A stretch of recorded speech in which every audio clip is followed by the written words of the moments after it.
Well, I don't know what's going on with the video. It's not showing me anything, but... All right, well, hello, everybody. Seems to be... I hope you can see me. Can you see me? I'm going to need a little confirmation from chat because YouTube Studio has given me the business saying the video is private. I mean, I see you guys here. I think you're here with me, right? I mean, I see a bunch of people talking, but I don't know what's going on. So if you can hear me and you can see me and you can see Salty behind me, that's the name of my bear, by the way. I named him Salty. So he's cool. He's hanging out too.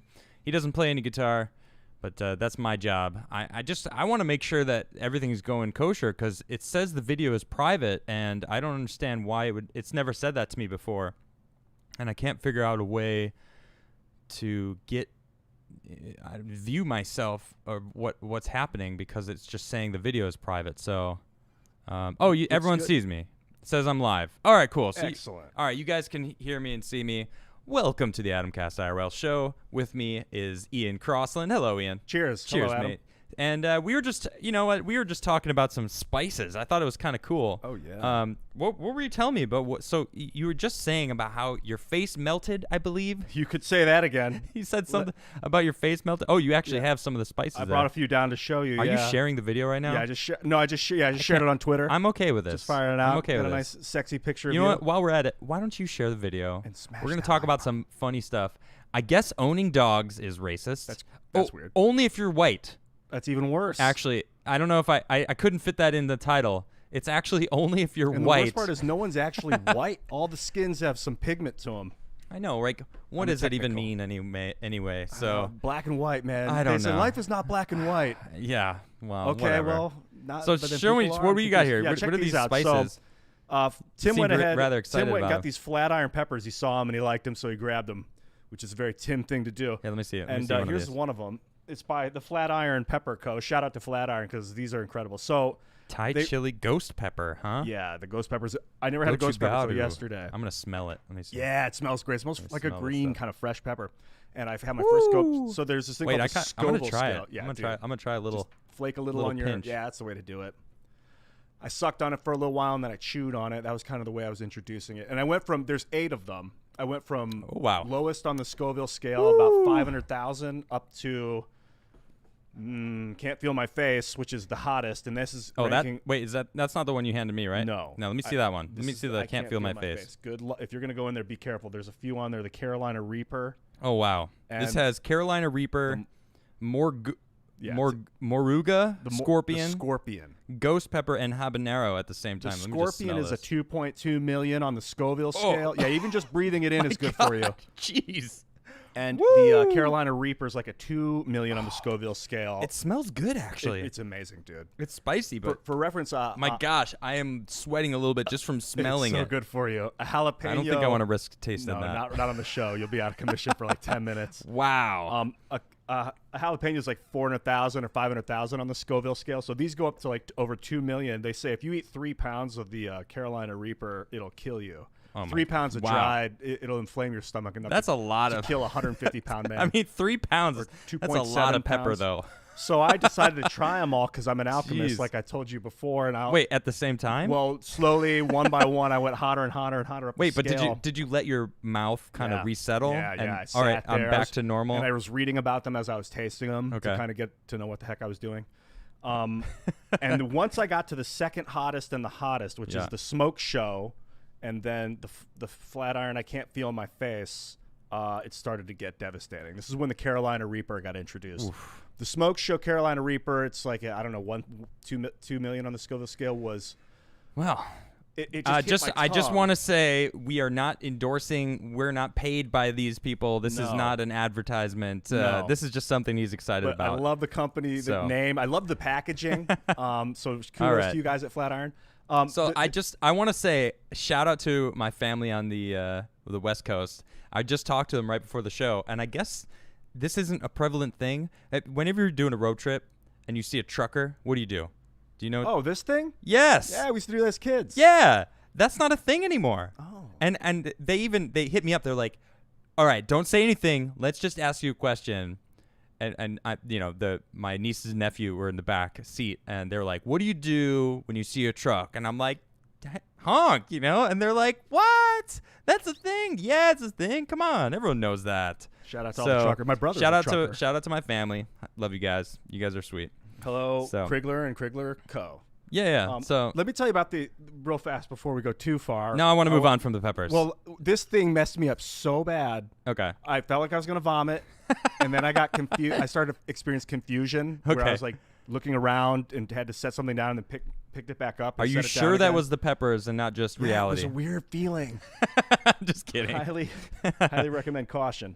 I honestly, I am interested in trying those. Dude, but after the show, my tongue is on fire from the 2 flakes. That's incredible. That wasn't even the hottest. That wasn't even the hottest one. Third hottest one. All right. Well, I feel like I definitely need to try that the spiciest scorpion, one. Yeah. That's okay. We'll have it. Moruga. All right. So we're gonna talk about some funny stuff today. We're also gonna talk about Facebook being overloaded, trying to pay people to suspend their accounts before the election. Also saying that they're gonna not post ads for different politicians. It's kind of weird. We're going to get into that.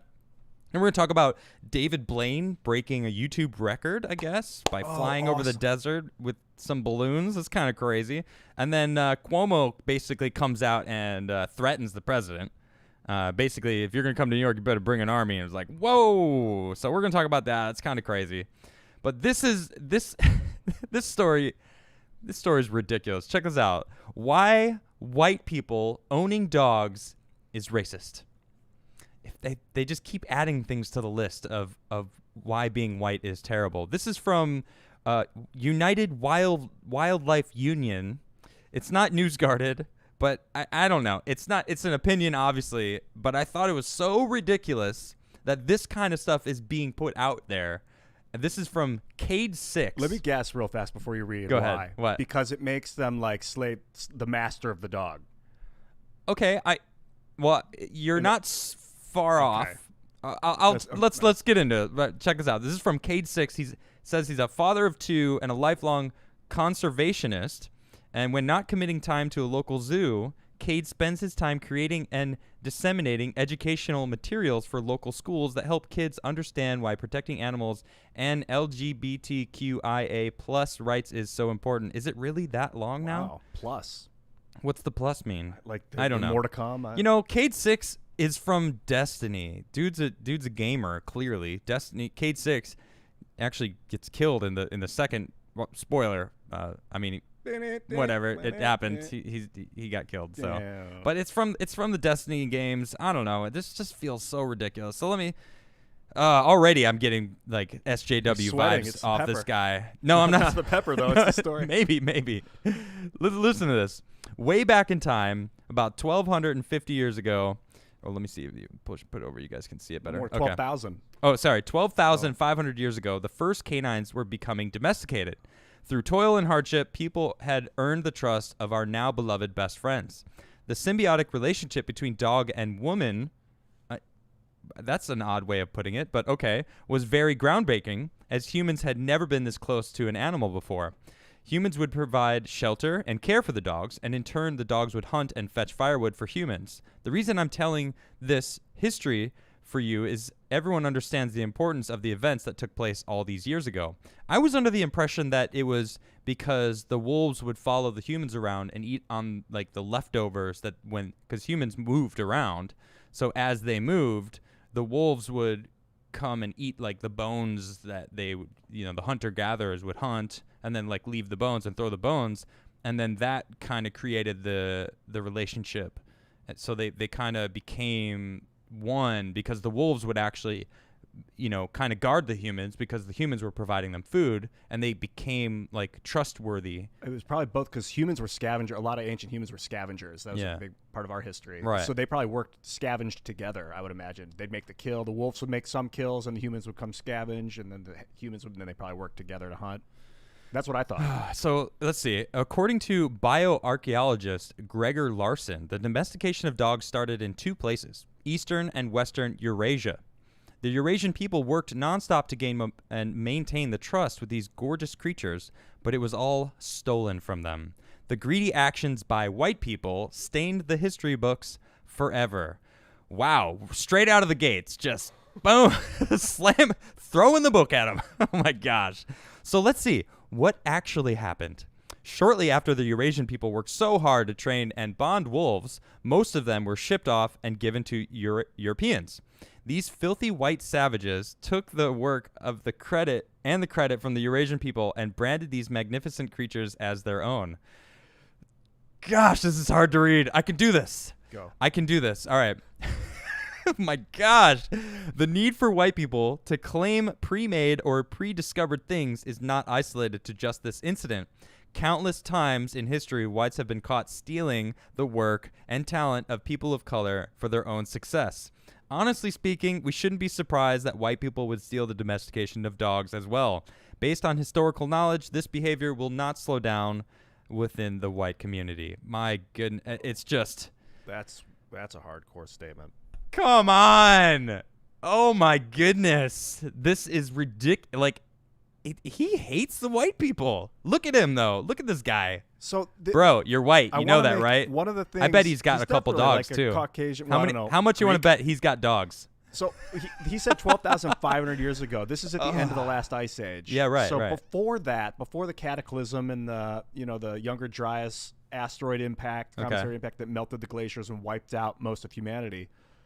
There was like 800,000 years before 12,500 years ago. Right. Humanity was thriving as far as we know. Right. And they probably had long domesticated dogs long before that. Yeah, probably. So it just happened that humanity after the Ice Age reconvened in this area, and that's where they re-domesticated. Whether or not, whatever their skin color, I don't think that necessarily matters. It's just where the survivors conglomerated. Doesn't matter. I mean, and then you think about like the trade that was just going on, just trade in general, the spice trade.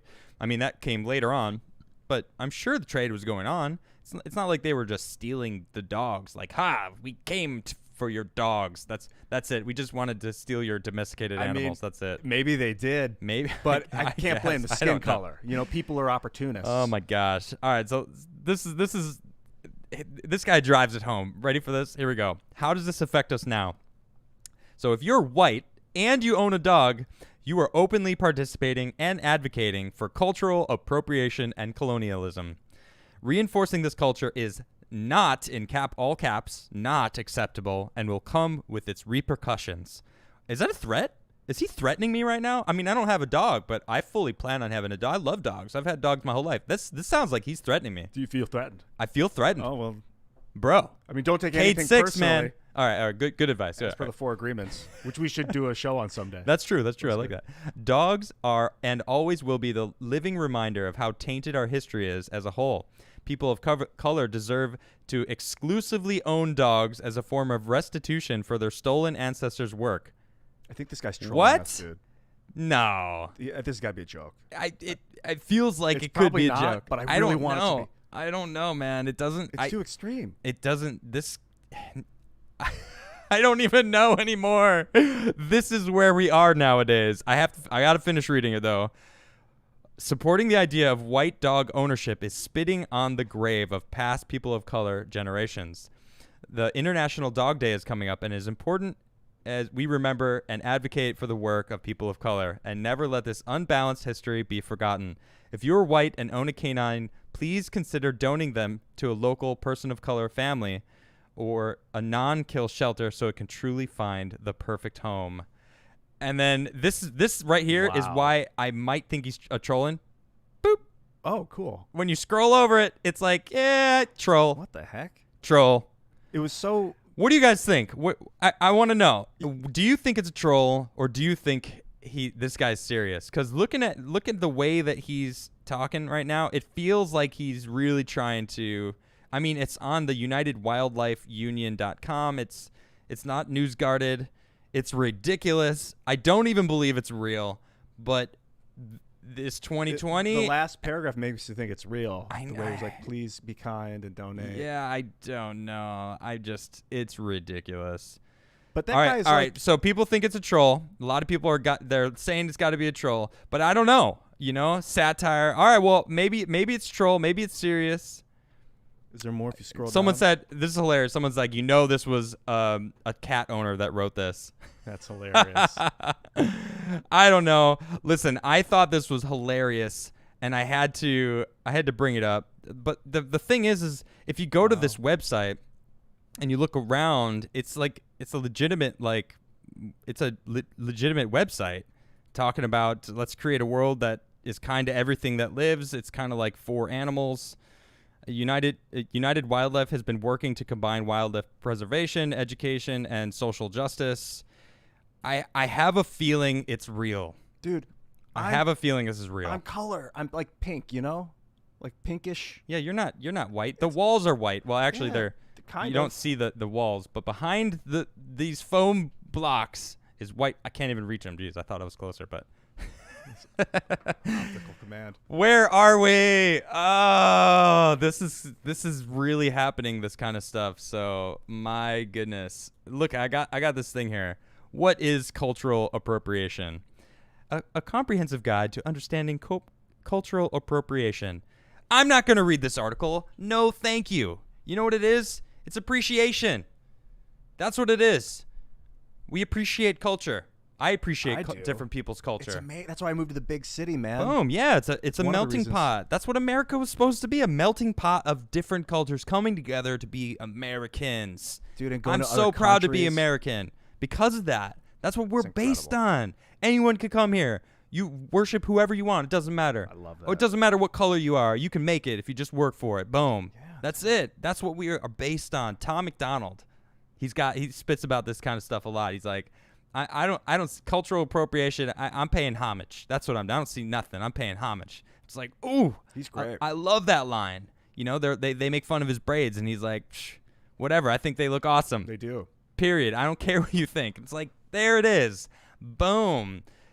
Owning a dog is not racist. It is insane to think so. This guy is ridiculous. I mean, the human race. I want to think he's a troll. Racist thing, like what? The canine race and the hominid race. So what you're referring to is speciesism. Oh, it's species. Yes, speciest. A speciest. Well, I don't know if that's the way you say it, but speciesism is a thing where a lot of hardcore vegans are basically give the rest of us vegans like a hard rap because they're super militant. Like, you can't even own animals because you're enslaving them as like love slaves. Whoa. And it's like, yeah, but dogs, this society that we built, we have to at least we're here. We're already here. It's too late for a while, and she said to refer to them as you refer to yourself as their guardian as opposed to their owner. Oh, okay. Because that's your job. Okay, I can see that. But you're their owner.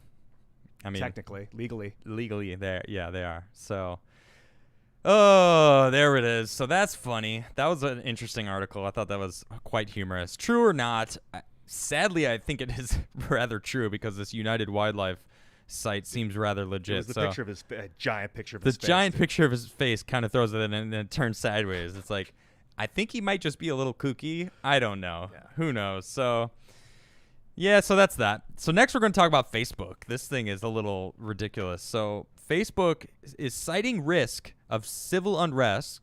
Facebook won't accept new political ads in the week before the election. Oh. And I found this really interesting because why not? And we'll read about it. It says they won't accept new political issues or political ads or issue ads in the week before the election. Oh, whoa, you were about to say something. I sent you that thing earlier, that picture. Did you get your? I have it. I have it pulled up. We can talk. Now I understand why they put that out. I'll explain it. Once Okay. All right, we'll get to it. In a Facebook post on Thursday, CEO Mark Zuckerberg said he was concerned about the challenges people could face when voting. He added, "I'm also worried that our nation is so divided and election results potentially taking days or even weeks to be finalized, there could be an increased risk of civil unrest across the country." See, when has it ever taken weeks to figure out who won the election? Has that ever happened before? I don't. The George Bush Al Gore thing had a right recount. with Florida. Yeah, right. Just Florida had a recount. Like a week, right, or 4 days. Yeah, or Al Gore won, but then they were like, "Wait a minute, actually." That was very weird. It was really weird. All right, so let's keep reading. It says, in a paired blog post, Facebook detailed the steps it's taking to secure the integrity of the U.S. elections by encouraging voting, connecting people to authoritative information and reducing the risks of post-election confusion.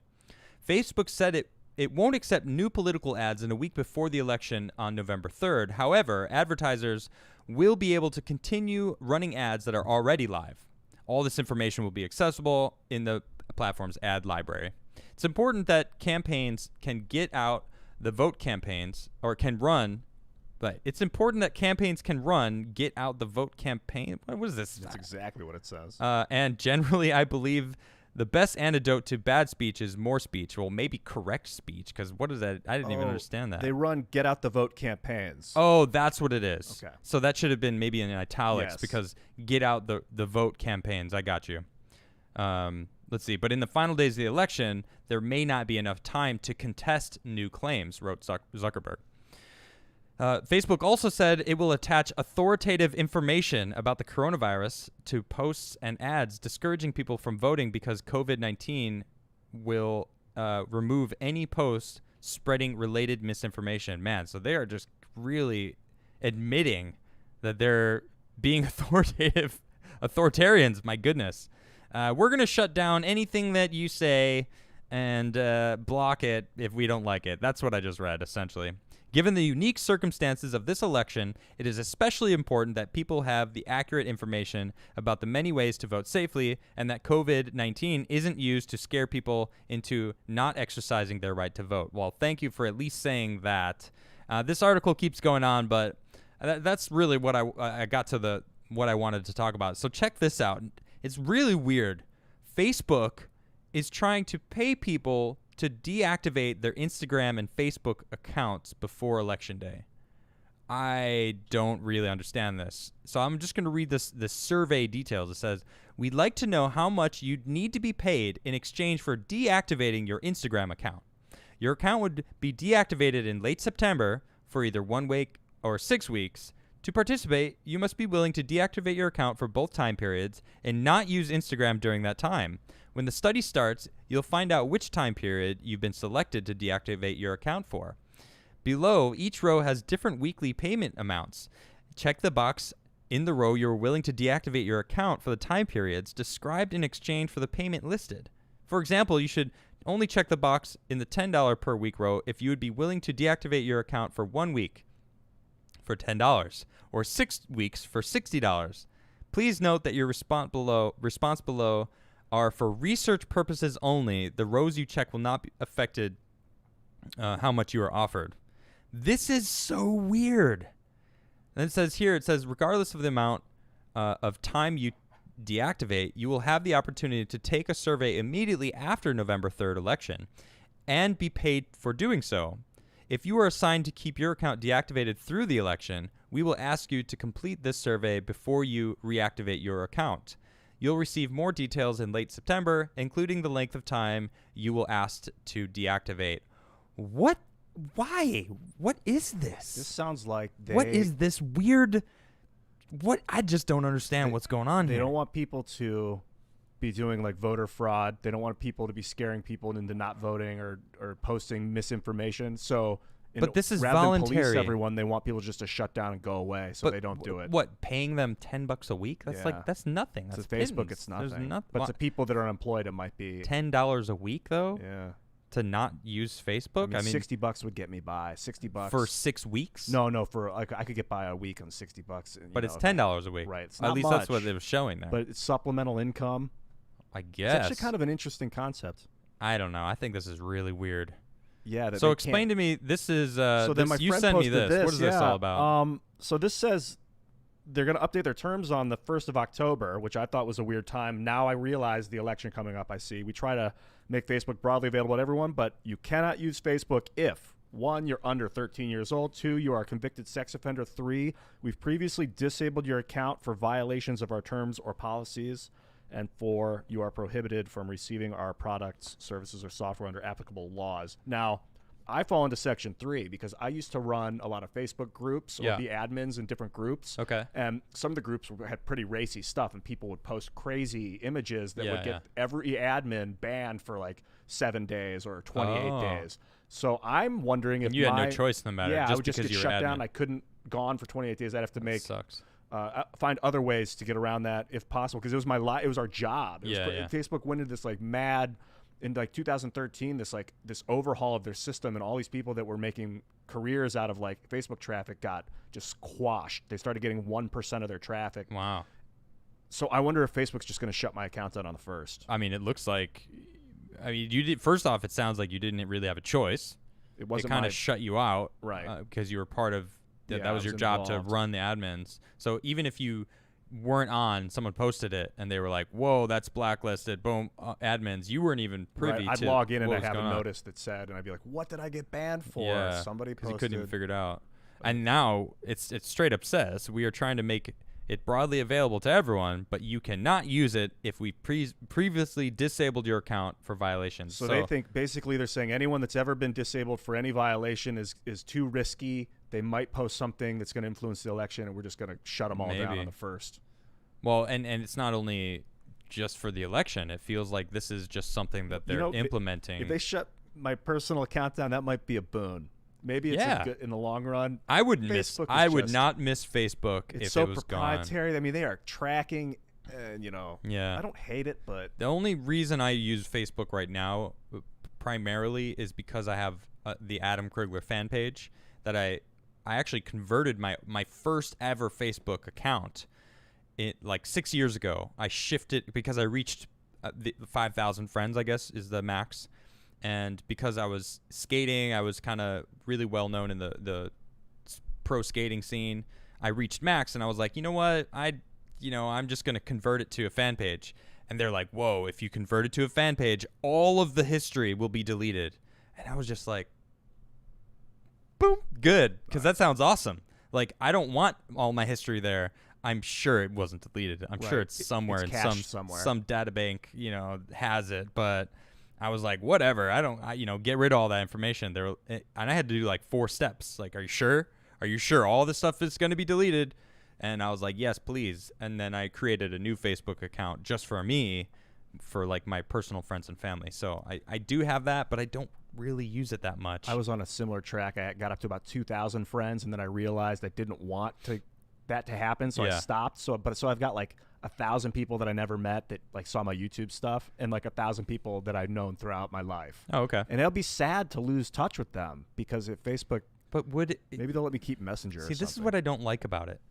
I've had some friends that I am friends with them, and we aren't friends on Facebook anymore, and they actually hit me up. They're like, I'm really sad that we can't be friends anymore, and I'm like, why do you think that? Just because we're not friends on Facebook anymore, I just don't want to ever see the stupid stuff that you post. Like, I straight up said it. And they can comment. I'm not like, I didn't hold back. I'm honest to a fault sometimes, but I don't care. Whatever. I'd rather just give the full truth. This is my truth. This is how I feel. I can't deal with the friends that post on your stuff. I can't deal with the fake memes that you post, the stupid you think are funny, but it's based on false information. I kept trying to like correct it, and I don't want to just unfollow so I never see you. It's like, no, I want my Facebook to be people that I want to interact with. And if I'm not friends on Facebook, that doesn't mean I'm going to ignore you if I see you in person, but I don't ever see this person anyway. It's not like we hang out, but Facebook does not dictate who my friends are in real life. So if I lost Facebook, good riddance, whatever. I still contact my family, and I call my grandmother. I call her and actually talk to her on the phone. I don't just look at a picture and hit like and be like, cool, I interacted with my grandmother for the year. Like most people, we're losing that family gathering, and Facebook makes it too easy to just be like, I did my status. A bunch of people liked it, and now I've interacted with my family. Well, you really didn't. You posted something up, and you got some dopamine kicks from people liking it, and like when you lose that, you're losing an internet connection, like a social media connection. You're not losing a real connection. The connection is still there. We're still human beings alive that we can connect outside of the internet realm. So whatever. I think you said it right. It would be a boon. It might be. I've got some business contacts on there. That's a little frustrating. Yeah, actually, you've connected me with some really cool people lately, and I thank you for that, because we got some really cool guests coming up, and Ian has helped me out with that, so that's pretty cool. Facebook. Let me keep my account. Funny, don't ban Ian. He clearly would like to stay because he's got some business contacts. Well, maybe you should just start trying to that's a good point. gather their actual emails. Good point. You know, okay, that's a get ahead of the good game. Reason to reconnect. You have till people. October 1st. It says here, effective October 1st. All right. So you basically have the month of September to figure it out. Oh, jeez. So yeah, that's exciting. So there's that. Let's get into this David Blaine thing. This is I read about it and I was like, I saw it. I kind of watched a little bit of the live stream.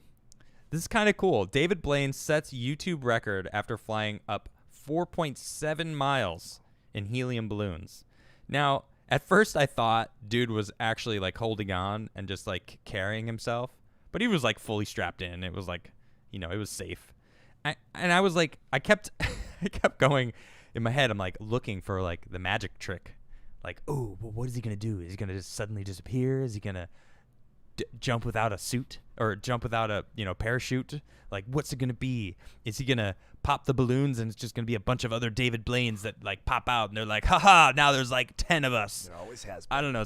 Yeah, some crazy magic trick, but actually, unfortunately, it wasn't. It was just him making like a height record. Yeah, it's been like a childhood with balloons fantasy of his. He said. Oh, is that like right? 10-year fantasy or something. Oh, that's cool. I didn't see that part. Yeah. Did you see him on Rogan? No, I haven't. He was on Rogan a couple weeks ago. Oh, what was he talking about? He unveiled this thing. Oh, he was saying what he was going to do. Yeah, Joe Rogan put an ice pick through his arm. Really? He swallowed a frog and then regurgitated it. Oh. Like, totally live. Yeah, I actually I saw how that's done. And he straight up. He drank like 11 he straight up does it. quarts of water. Yeah. He actually swallows the frog. It's pretty crazy. So, well, what else did he say about this setting up? He said first he said I think it was going to be hydrogen. I think he said. So, okay. Now that I see it's helium, that it was. He just loves the image of a kid of like just floating away on a balloon. He always wanted to do it. And his daughter, pretty cool. His daughter's like 9 or something, and I think it was really exciting to her. He might have asked her what he should do, and she wanted him to do this. Yeah. That's sweet. Yeah. So he did it for his daughter. Kind of, I think a big part of it was Oh, for that his makes daughter. me He's like really this tight so with his much daughter. more. Yeah, his daughter's cool. Man, I like that. He's so lovable. Like, I want to meet him. Joe, He he's seems so cool. funny. I know. My Come grandpa on did a lot of magic tricks, so Oh. I kind of have a fondness for magic tricks and What stuff. an incredible job. Yeah, right? And he's good, too. He's And really they're, good. like, he said he knows like card trick masters that are like Oh, I'm 13 sure. hours a day. Oh, wow. They're doing cards. You Yeah. call him on the phone, you hear him shuffling cards in the background. David Blaine? Yeah. That's cool. He knows people like that. Oh, okay, He's okay. not he would never consider himself that Right. a master of cards. I do see there's a video of him at Harrelson Ford's house. Yeah. You seen that? Yeah, I love it. Where he's like, pick a card, any card, Harrelson, and he picks a card, and he's like, okay, cool, put it back in, close it, and he's like, all right, pick a fruit out of the jar, and he like picks it up, and he's like, all right, now, I'm gonna cut it open. He cuts it open, and he's like, pulled it out, and he like pulls the card out of the orange, and Harrison Ford opens it up, and he just says, get the F out of my house. It's just like, oh man, I thought it was hilarious to see that. So anyway, let's read about this story. This is cool. So David Blaine, in his first live stunt in nearly 8 years, soared above the desert in Arizona to an altitude of 24,900 feet, about 4.7 miles, piloting more than 4 dozen helium balloons. It's believed to be the highest that anyone has flown using only a cluster balloon rig. The stunt, launched Wednesday from an airport in Page, Arizona, was live streamed on YouTube and was funded and produced the project. After lifting off just before 8 a.m. Pacific time, Blaine stayed in the air for about an hour before safely parachuting back to Earth. Quote, wow, that was awesome, end quote. All right, he exclaimed when he landed. This was all for you, Blaine told his 9-year-old daughter via radio after his touchdown. That's wonderful. The 47-year-old magician and endurance performer donned an oxygen mask for the last several minutes. Blaine originally wanted to stage Ascension in his hometown of New York City on August 31st, but moved it to Arizona because of weather conditions and safety concerns. According to YouTube, Blaine's September 2nd stunt soared as the most viewed YouTube Originals live event to date, with over 7 770,000 peak concurrent viewers. That topped past events, including Dear Class of 2020, 665,000 peak viewers, and then a bunch of other things. But yeah, this is cool. So this is him landing. David Blaine parachutes down safely after about an hour and in the air and tells his 9-year-old daughter that this was for you. That's sweet. I guess this is a little picture of her. Yeah. That's sweet. So yeah, there's him landing. So I just thought this was a cool story, and man, it turned out to be a feel good story. You know, doing some childhood thing that he wanted to do, flying over the desert with some balloons, and then his daughter. He did it for his daughter, who obviously loves him. YouTube produced it. They funded it and everything, and he said they were amazing to work with. Oh, that's awesome. Yeah, one of the best. And when he landed, man, they were like, flare, flare, and he really perfectly landed. Did he? Yeah. Oh, man. That's part of why have you ever skydived? No, have you? I have. What was it like? It wasn't as exciting as I thought it was going to be. I was expecting to get a rush of adrenaline, and we jumped out the plane, and I was just like enjoying the sight, and I was just like, I was quiet, and I was just like looking. I was like, man, this is cool. And the guy like tapped my shoulder. He's like, you can scream. And I was like, okay, woo. I don't know. I thought I would be more stoked. I thought I would be more like, yeah, but I wasn't. I don't know. There's something about it. When I ride roller coasters, I'm not one of those people that screams. No. I usually sit silent and breathe. Yeah, me too. Definitely, yeah. So I think you'd probably be the same then if you were to jump out of a plane. Yeah. I mean, I knew you had a parachute because you have to do tandem like 3 times, I think, before you can go by yourself. And I think going by myself would feel a lot more fun. But even still, there was something about it that just felt like I don't know. I wasn't scared. Wow. I was just I'm like, okay, this is really high up. You know, there's literally nothing between me and the ground. I'm like 2,000. Whoa, that was really loud. It was intense. I don't know what that was. That was Facebook Messenger. Oh, okay. I'm gonna close that. My goodness. I don't think anyone else heard that because I have desktop audio off. It but dinged. Hey, smash that like button. Ding. Now that we've got a little bing bing little bing, break bing bing bing bing bing, a little action. Yeah, I mean, whatever. That's what I wanted to talk about. It was cool. I had a friend that was like he dove for the military. He went on like 9,000. I don't know how many 1,000 jumps or 1,000 jumps. Wow, that's he a messed lot of his jumps. It messed his back up from all the jumps. Oh, But really? he was like a paratrooper, I think. Yeah, every time the parachute opened, maybe you get it was jarring. It's Your jarring. spine. Yeah, maybe. I knew a guy in college that his chute didn't open. He hit the ground and died. Wow, and ever really? since, I just have never gone. Oh, my goodness. I checked that off my list when that happened. Wow. Ari Berman. That was terrible. That was weird. Really weird. Damn, he was that there one sucks. day, and then the next Monday, he was just didn't come to class. Oh, or that's didn't really come sad. Yeah, bizarre. That's I didn't know him that well, but it was really shocking. Well, that's a shame. So yeah, that was. I don't get into like what do they call it? Like excitement sports. You know, what are they called? Like bungee jumping. Action sports? Yeah. Extreme sports. Yeah, I there don't it is. get into much Extreme extreme stuff. You know what I would actually really want to do? I really wanted to fly. I wanted to be an airline pilot or a fighter jet pilot, honestly, for the Air Force. But I was colorblind as a kid. Well, I still am. But I heard that you couldn't join the Air Force, so it kind of like I was really bummed. I was really sad. I was like 7 years old when I found that out. I was really bummed about it. But you know what the squirrel suits are? Yeah. You know the squirrel suits? I love those things. So I was a professional skateboarder for a long time, and I get more of an adrenaline kick flying down a mountainside on a skateboard because you're right next to the ground. You know, you're right there, and there's nothing. You're all open. You know, and if you fall off your board, your skin rips up, and it's like, and you feel the speed because you're right next to it. When you're flying down in the sky, there's no point of reference. There's nothing. There's no. It's just air. You can't see it though, you know. So maybe when you're flying through clouds, but I didn't. It was a clear day. And you'd skated before you skydived. Yes. So you were. I see how you could be very desensitized. Okay. Yeah. So that's a rush for me, because you're flying down. I've 40, 50 miles an hour down a mountain feels amazing because you're just on top of a board, going. So I always had this envision for wearing a squirrel suit, right?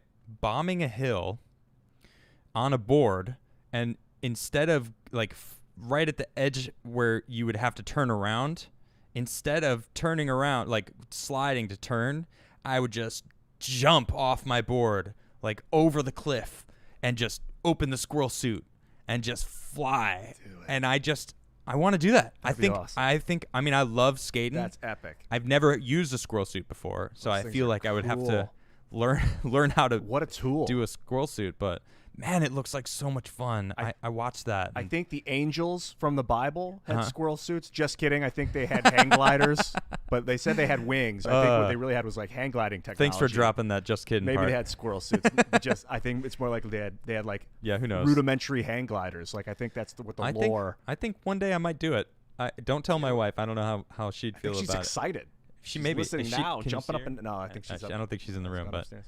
I'm gonna. I don't know. I feel like one day I'm gonna do that. When you like rip it off and you just. Yeah. You gotta get the problem is if I'm flying down on a skateboard, like if I'm bombing the hill, I'd have to like keep tucked so that the air doesn't catch the squirrel suit because you go rather fast. And if it catches, then I might like go up in the air off my board, and I want to stay on the board until I get to the edge of the cliff, you'd have to have it packed, and then jump. Maybe a cord that could pop it open or something. Yeah, I don't know how it works. I feel like that's not how it would work, but I'm definitely interested in that.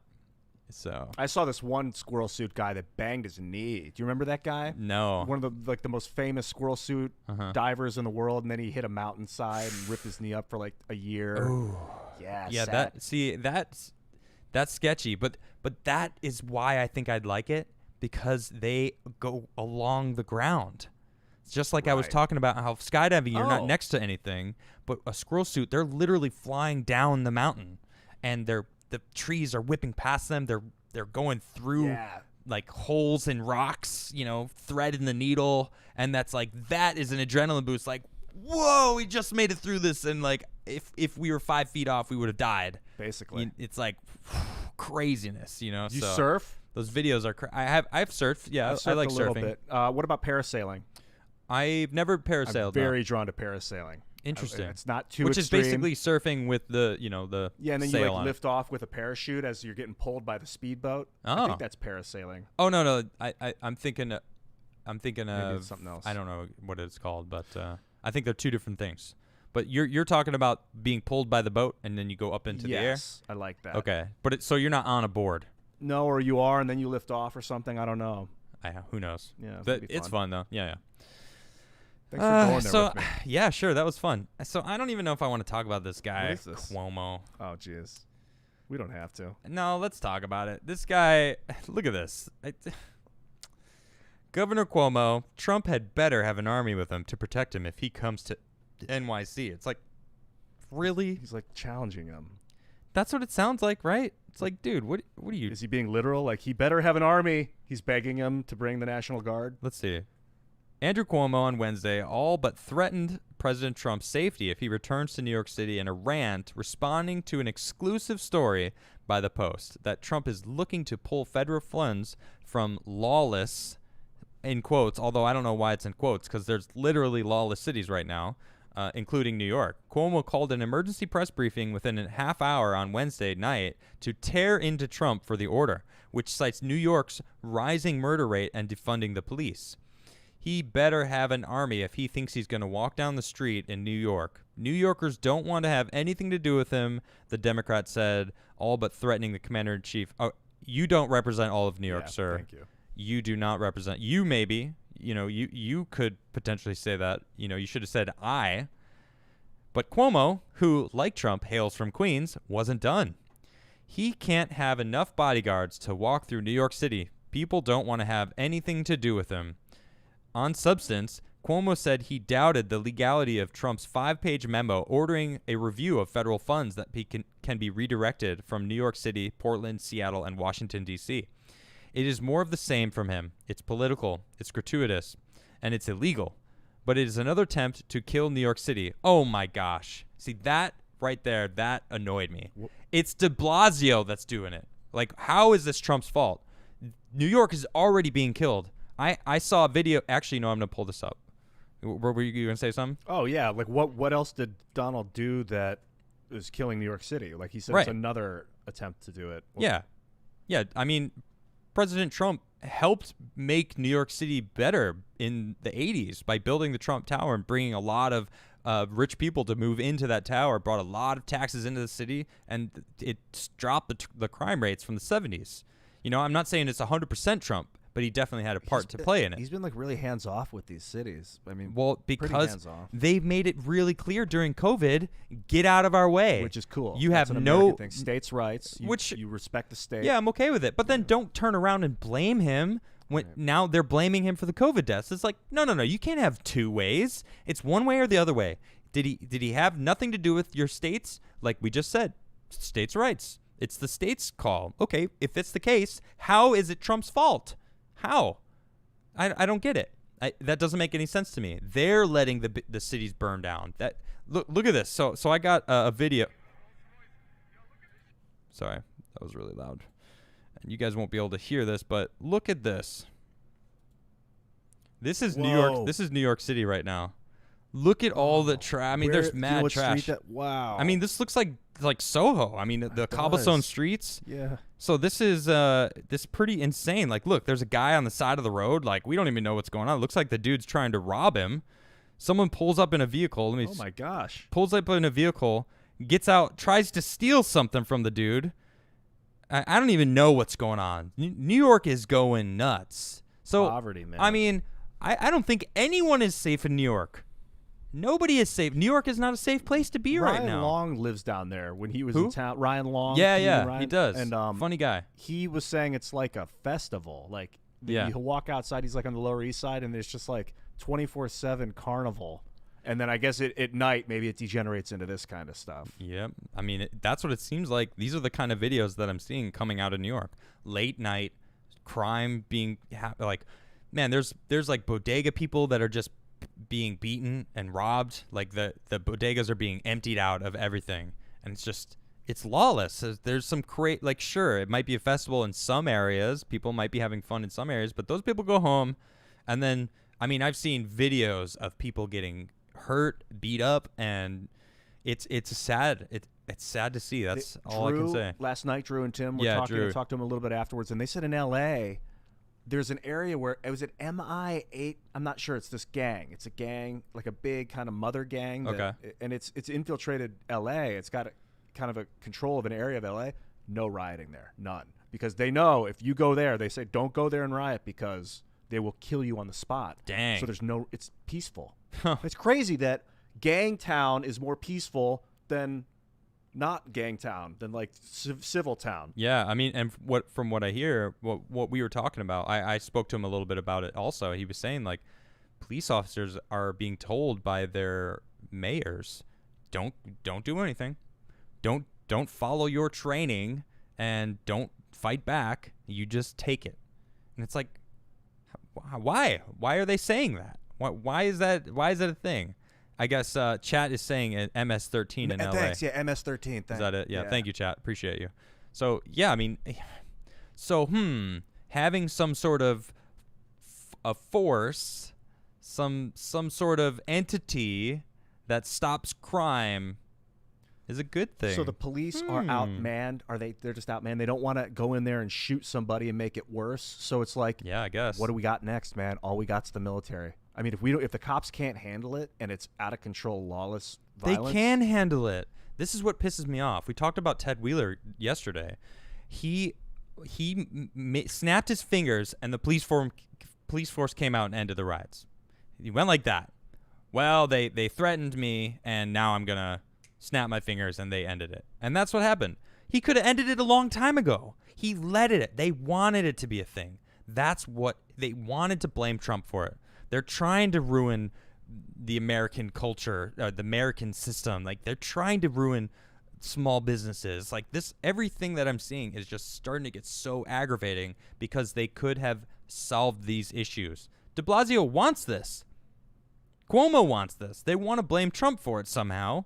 I don't know how it would make sense because it's their city. It's their state. They made it very clear throughout COVID. Don't you even try to tell us what to do, President, because this is our state and our city and we do what we want to do. Now all of a sudden they're like, Trump's like, you're letting it burn. Why should we give you money if you're letting your own? What are you doing with the money? What are you doing with the federal money then? Our tax dollars are going to these cities that they're letting burn to the ground. well, why? Why would we want to support these right when we could be governors building new cities, or fixing cities that actually want to further themselves? You know, I don't know what cities offhand, but my goodness, this is just ridiculous. It's like for them to go out and say, you know, now, oh, the president of the United States can't come into this place without an army, or we're gonna, you know, well, he didn't say or. It's just like all but threatening him. I mean, and that's what it says. You know, well, he just all but threatens him. You know, that's basically what it was. It's like, come on, Cuomo. Like, man, I bet you're not safe in New York. He went out and someone snapped a picture of him without a mask on. He was walking his dog. And now everyone's like, of course, rules for thee, not for me. Wow, when did that happen? I think 2 days ago, Jeez. Yesterday. Just like, really? You're walking around without a mask? What a surprise. I still haven't washed my mask, by the way. Okay. Thanks for letting me know. Appreciate Just want to get that out there. I didn't wear it since I last told you about it, but all right. I probably just wash your mask. PSA, wash your mask. Like after every time you use it, is that what the official story is? It's crazy. It's so much washing.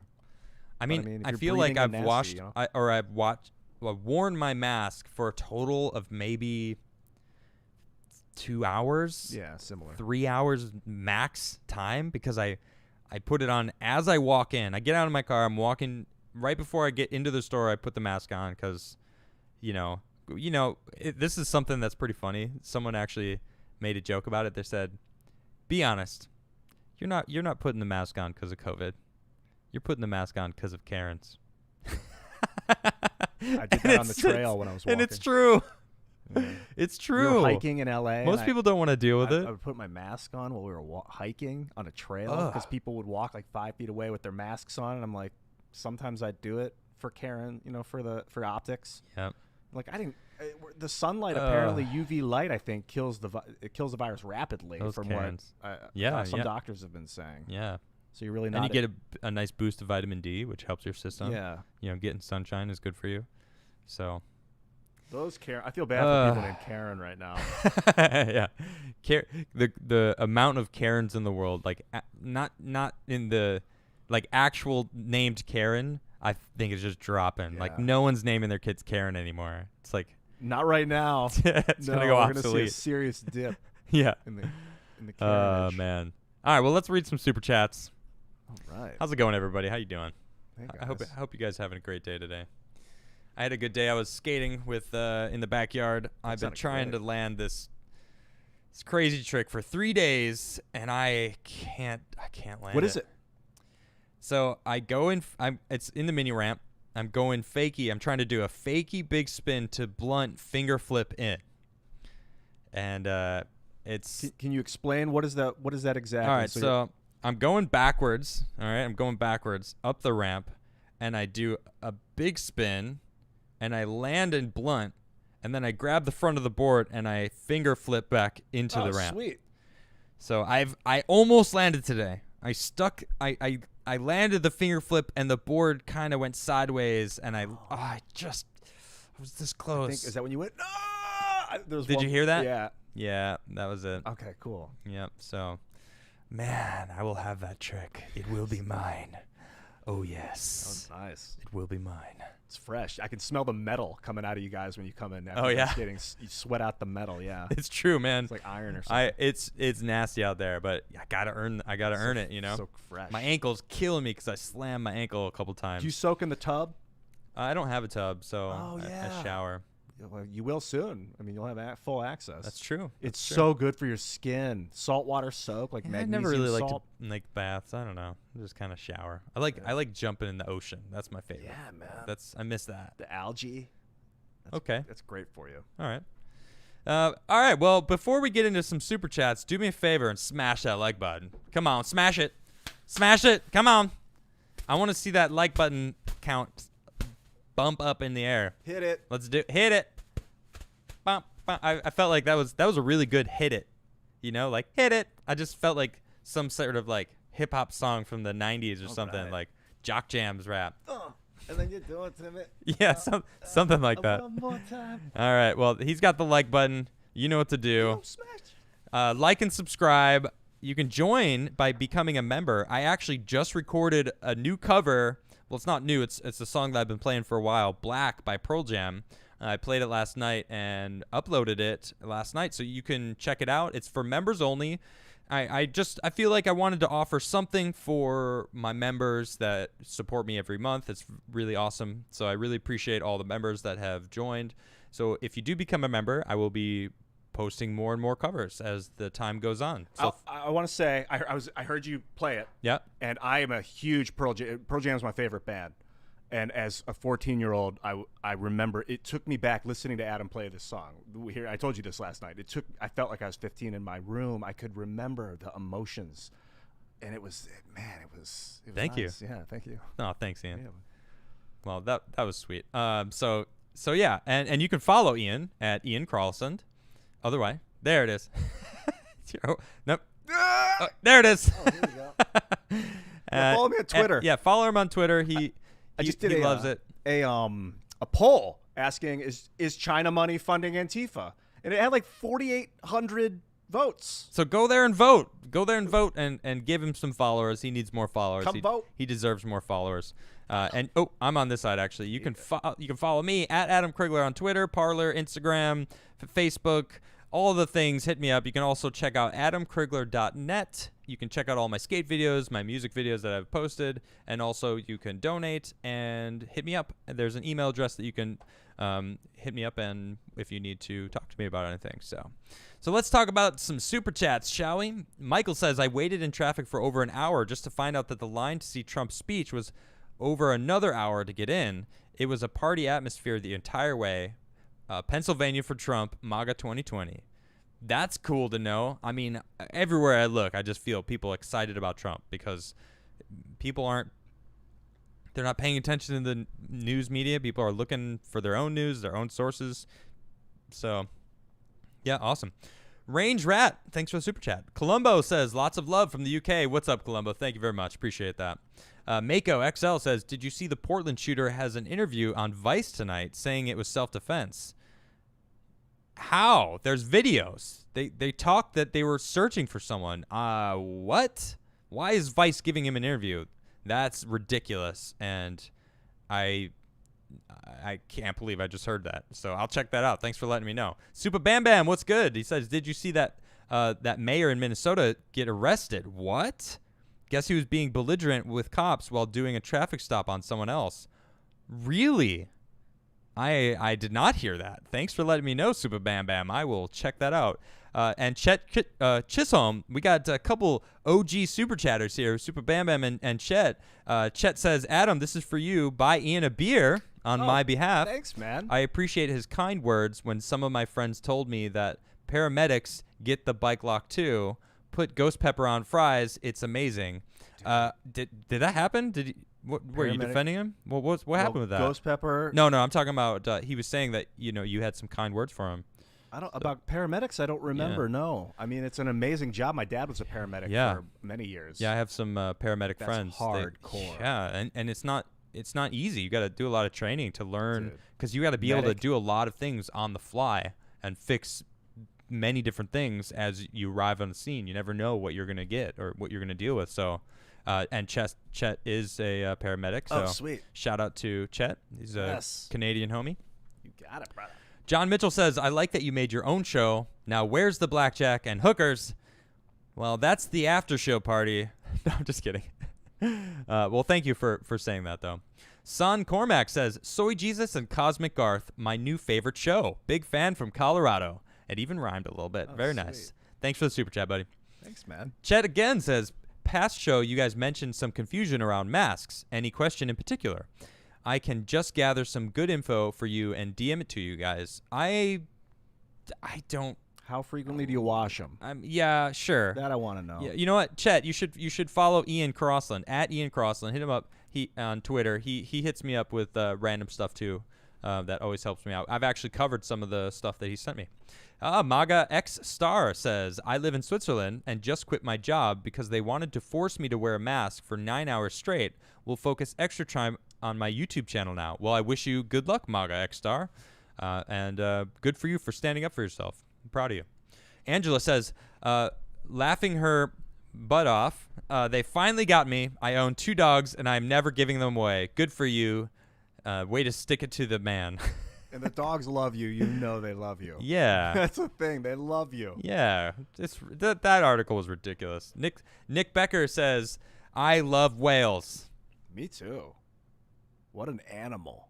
They are amazing animals. They're mammals. And they're huge. They're ancient. And yeah. They can communicate around the... You know they found a 500-year-old shark in the Arctic? No. 512 years old. Whoa. 512 years old. Insane. They don't even breed until they're 150 years old. Whoa. Yeah, it's crazy. Wow. So, I mean, it's not whales. I know I've kind of like, I don't know, whatever. It's still really cool but they're information. incredible animals. They can have electromagnetic sensors on their noses. I'm sure most of these water animals do, because their world is so different than ours. It's pretty crazy. Sharks. Emily Molly is like a sharks expert. Oh, is she? You should talk to her about sharks. Oh, cool. Yeah, she's a big shark fiend. Nice. Chet again says cultural appropriation is when the BBC portrayed the Celtic and Pictish tribes of northern Scotland as black. Last I checked, I was pretty pale-skinned.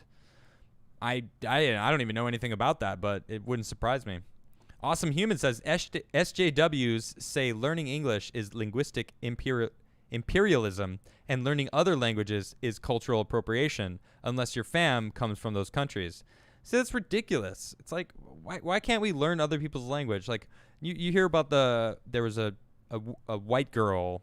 I use the race term because that's what, maybe I shouldn't. It doesn't matter. It was a girl that wore a geisha dress. A pink girl, perhaps. Doesn't matter. Doesn't matter her race. I regret even saying it. I don't like to regret things. What color was her skin? But it doesn't matter. Orange-ish It doesn't pink? matter what her skin color was. She wasn't. I see. She wasn't of. The reason people were upset is because they were saying that she was white.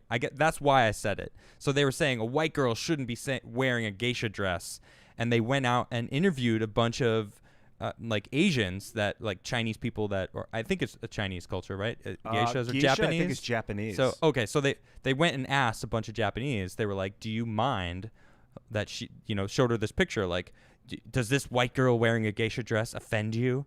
And they're like, "No, that's amazing. Oh, she's got a real like a legitimate dress and she did the makeup perfectly." And they were really excited. They were happy about that. They were proud that other cultures appreciated their culture. So I'm so sick of people being offended on other people's behalf. That's what it is. Right. It's nonstop. People just being like offended. When social justice goes wrong. Exactly. It's like unless first off, you shouldn't even be offended. Offense is taken, not given. You choose to take offense, and especially when you're doing it on someone else's behalf, you become a Karen. Boom. Good point. Yep. Plus, like, you're talking about language, man. Yeah, language. Language is knowledge. Yeah. Which is the best communication. thing you can induce into yourself. Is Exactly. Information. Yeah, being able to understand. communicate with another culture, it's not That's appropriation. Like one of the least it's appropriation things you could ever do. Yeah, it's ridiculous. It's like bowing to them. Yeah, agreed. And then some people get upset when you don't even try. Yeah. But when you do try, they are so psyched. Yeah, I am when people They're try like, and speak yeah. English. Yeah. It's so exciting to try and say each other's words Yep. and like figure out what means what. Yeah, and then they always say like, "Oh, my English is not very good," and my first retort always is, "Your English is better than your native language." So, bravo. We're at least talking, because I couldn't do it in what name a language other than English. I couldn't do it. So, let's see. Chuck Morris says these walls are white. The host is white. Just admit the show's racist. No, Chuck Morris, you're crazy. Get out of here. You should know this about me by now, that I am certainly not that. Pat Lynch says things that are racist is now up to 27 parts. Yeah, the list just keeps growing daily. It's ridiculous. So, Tuesday, thanks for the super chat. Sir Dinkus says, "Hey Adam, just wondering if you're planning on getting these podcasts on other platforms like Spotify." Actually, today I was talking to my business partner about setting all of that up, and yes, it's coming soon. All of the the full shows will be uploaded to Spotify and Apple Podcasts and all the different podcast stuff. It's coming soon. Junko says, please check the Wildlife Guy's Twitter. Definitely satire. Stay vigilant. Much love from MD. Well, that's good to hear. That's good to hear because, but it is hilarious. He so zinged the wildlife website. Yeah, I yeah. think that thing's legit. Either way, hilarious. Oh wait, And send me a link on Twitter to his Junko, Twitter. do us a hilarious. favor and hit up at Ian Crossland and hit him up because that's some funny stuff. JKT says, hi, Adam. Love from Pajala. Pajala? Is that I'm saying it right? Cool In name. Sweden. Love your channel. Keep up the good work. Well, thank you very much, JK. I appreciate that.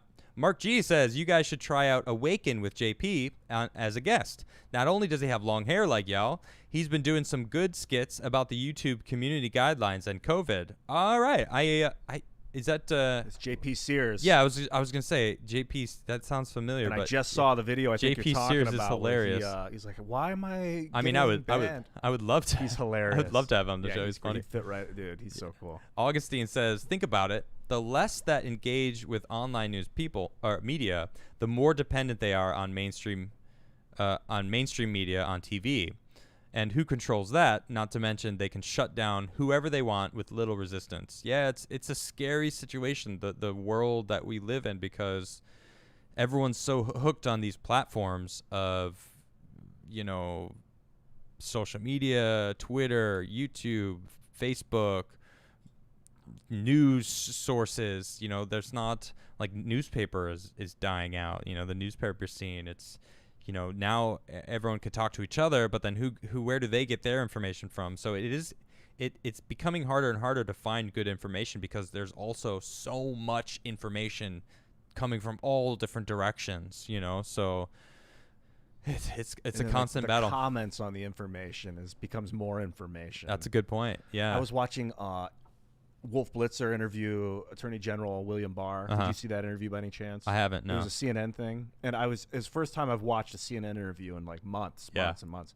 And I was sitting back and just like thinking, visualizing my parents sitting in their living room watching this stuff. And this is like entertainment to them. This is what they do. I don't want to assume, Tim, Becky, maybe you don't, but that people have that as their entertainment. So like it is entertaining in a way. It's like, because I'll listen to like a Rogan podcast, and that's my entertainment. I have it on the background, but if that's like what people just have on, it's so brainwashing. Like you become familiar with Wolf, and then these anchors become. Well, AG Barr is solid though. I he's mean, cool, but the format, the whole weird. What was the overall feeling of the interview though? Because I feel like AG Barr does not get swayed very easily. He was inciting. Wolf kept trying to incite him to get upset, and he kept asking him questions, trying to get him to answer it a certain way. Yeah, and it was really obnoxious. And then that's Barr what they was always do. I know. It seems they like try to get someone to repeat the words that they say, and they're like, they put words in their mouth, and he'll say like, "This person said the craziest thing about you." Thoughts, response, and he's like, "Who? What? Don't respond. You don't have to respond to that." Yeah, I could see that. That's ridiculous. Anyway, let's see. Where were we? Sparky, hey, what's good? A super chatting regular on my show. How you doing, Sparky? You can't get something from nothing isn't just a saying. It's a law of conservation and mass and energy. It'll help you keep from being scammed. Yeah, that's a good point. I'm going to ask you to go deeper on that one. Well, Sparky probably will. Knowing Sparky, Thanks, he'll probably come back with some retorts about it. Good, okay. I gotta love Sparky though. He's great.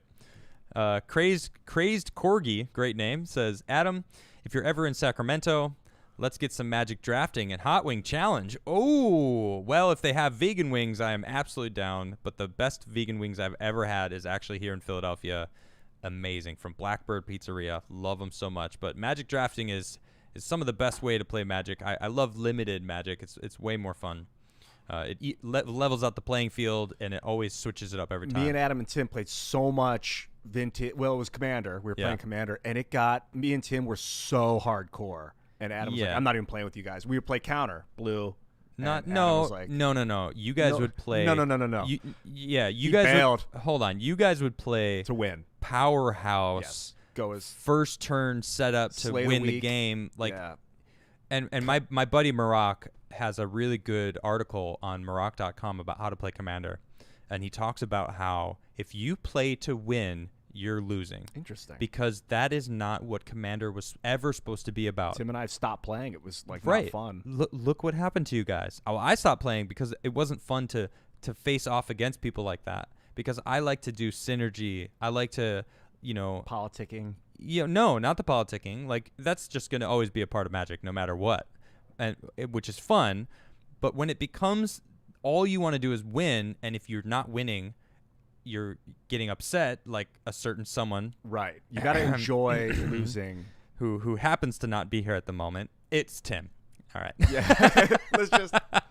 Whatever. It's a drag, he likes to win, basically. and it's like if he's not winning, he's getting annoyed, and it's like I don't mind losing. I don't mind. It's fun to lose. You can as learn a long lot as about you're not your deck getting by losing. pissed off about the game. Like, don't get pissed. And you started getting upset too because he rubbed off on you though. Oh, interesting. I felt it because when we first started playing Magic, you were just go with the flow. Well, my vampires aren't doing so good this time. I only had a couple. Whatever. But the vampires, they were pretty strong. Oh, they became nasty. Oh, they're nasty Adam now gave for me sure. an idea for a vampire deck that I made. And I think I gave you Markov, didn't I? Yeah. Edgar Markov? Got me started He's with good. the big one. I mean, he's a beast, man. It's It's just so fast. well, anyway, we're talking Magic, but We should do a Magic podcast. yeah. Well, yeah, Magic drafting though. That's what I like. The drafting is fun. I actually have a cube where I built a limited format system with power cards. So it's kind of like an interesting way of using amazing cards, but anyone can get anything. What's the cube? Like A cube is basically what you do is you pick all your favorite. Well, what I did rather, I picked all my favorite cards, and I have like a set amount of commons, set amount of uncommons, and a set amount of rares, and I make booster packs like we're gonna open booster packs and draft. So I'll make 3 boosters for me, 3 boosters for you, 3 boosters for each person that's playing, and then we draft randomly. Oh, cool. Not looking at it, and then we pick it up, we look, we pick one, pass it on. Oh, but it's good cards. But they're amazing cards. Oh, nice. So, and they're sleeved, all sleeved the same. So it's like, you're opening a pack, and I like that. and then I have all the lands sleeved so that everything's there. You just play, and it's really, really fun. So That's cool. I do miss drafting a lot with my buddies in New York.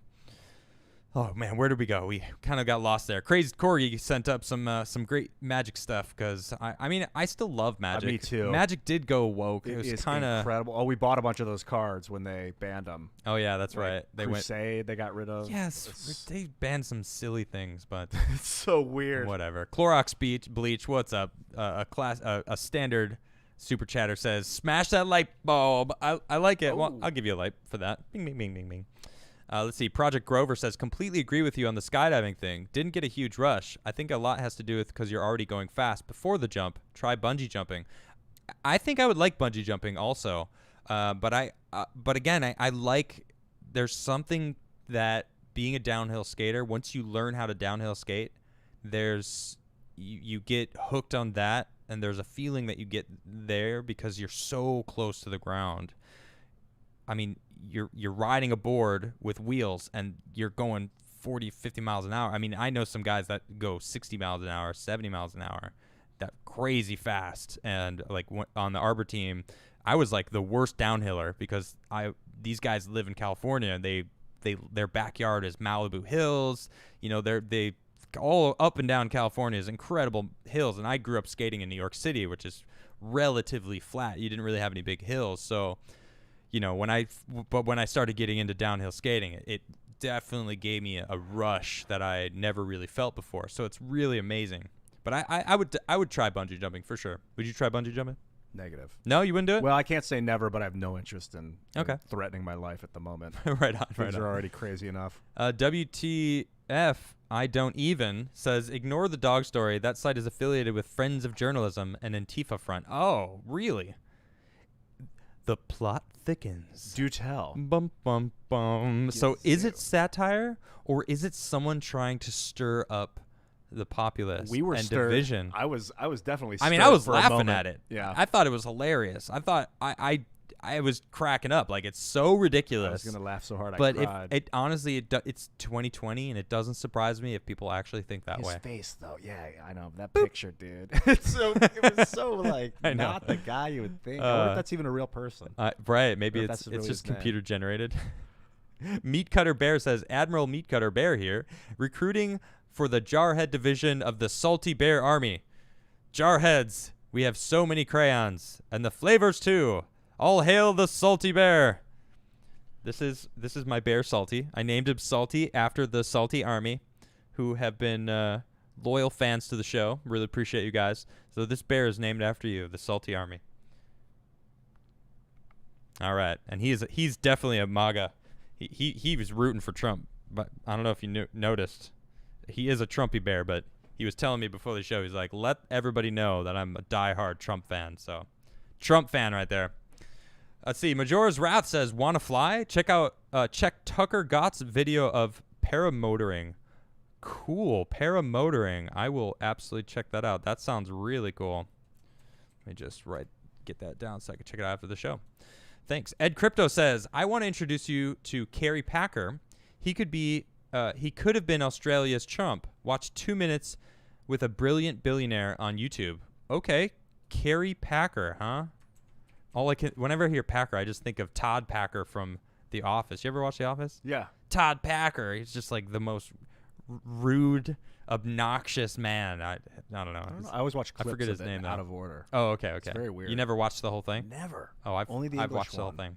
Oh, yeah, the English one? Yeah, I watched a lot of that one. It's pretty dry. Yeah, Ricky Gervais is Ricky amazing. Gervais though, man, he's great. Oh, what an amazing. We need more Ricky people Gervais. like Ricky Gervais. Yeah. Well, that's why I really like Ryan Long, because Ryan Long they're similar in the fact that they don't give up what anyone thinks. They're just gonna say their jokes, and they're funny. Dude, did you see You Ryan's have to be able to laugh. You got his follow Ryan on Instagram. Yeah. He is If you don't know amazing. Ryan Long, he is hilarious. He was actually here last week. Yeah. So I got to meet him. Really funny guy.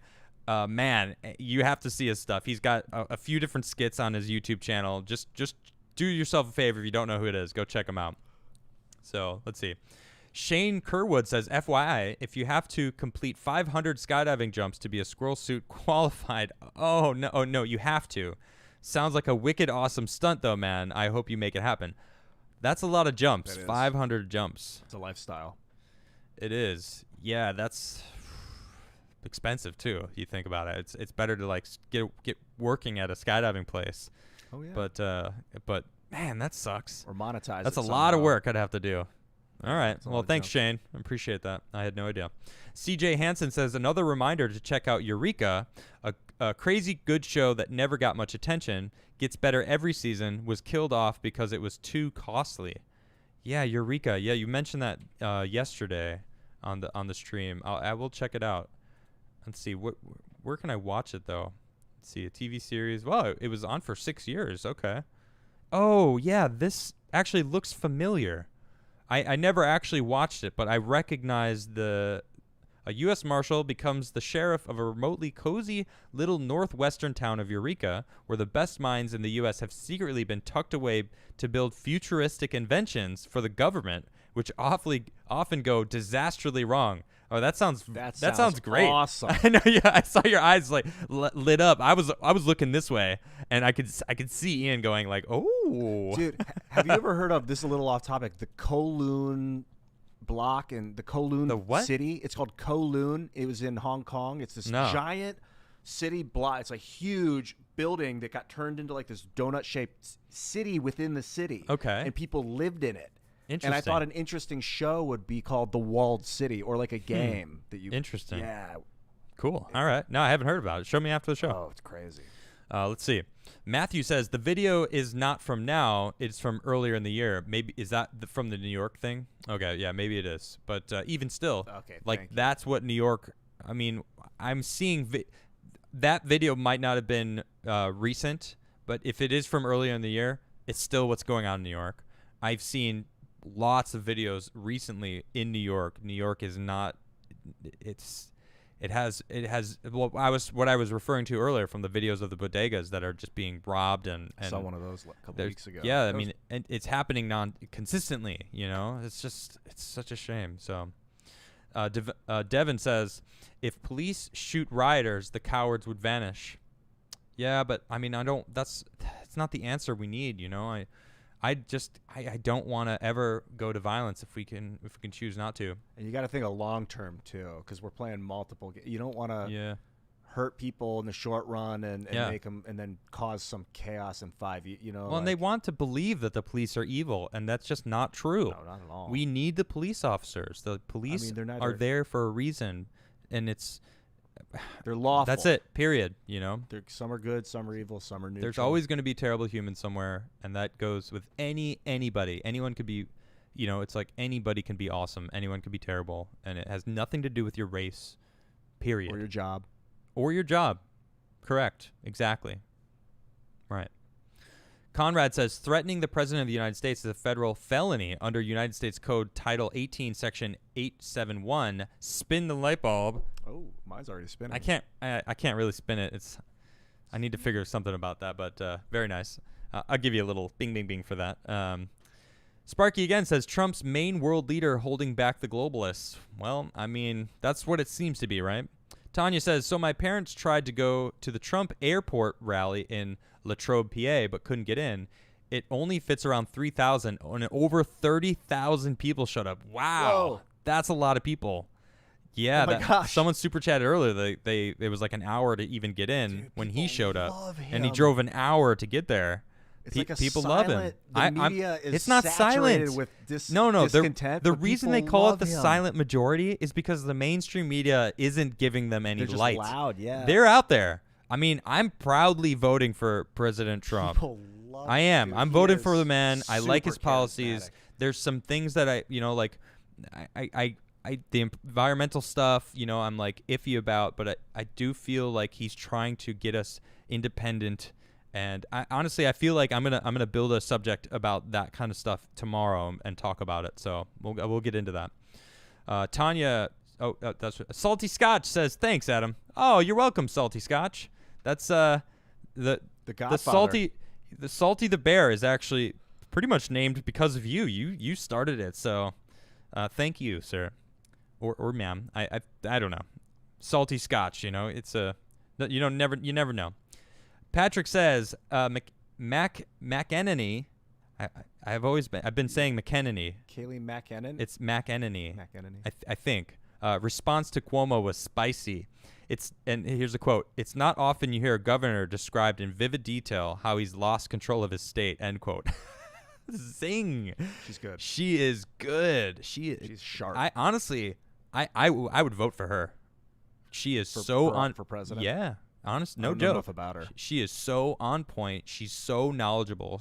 Every single time she's ever been asked a question, she's on it. I'm glad. I didn't like any of his speakers until her. She's the first press secretary I really liked. Yeah. Well, and she worked for, I forget what news company she worked for, but was like sick of it and then moved on and was hired by the Trump administration. Awesome. And one of the best decisions they could have done was bring her on because she is so on it. It's great. Dark Party says, my last super chat, get on Twitch. Yeah, maybe I should. I should get on Twitch. You're not the first person to say it. Dark Leo says, keep the good fight going on, son. I will definitely do that. I will do that. Carter Banks says, if you freeze your mask overnight in a Ziploc bag, you don't have to wash it. Totally disinfects it. Been doing this with my jeans for like 6 years. You freeze your jeans, huh? Interesting. Never heard of that before. That's interesting. All right. Conrad says, new song? Only for members? Members are fans? Only for fans?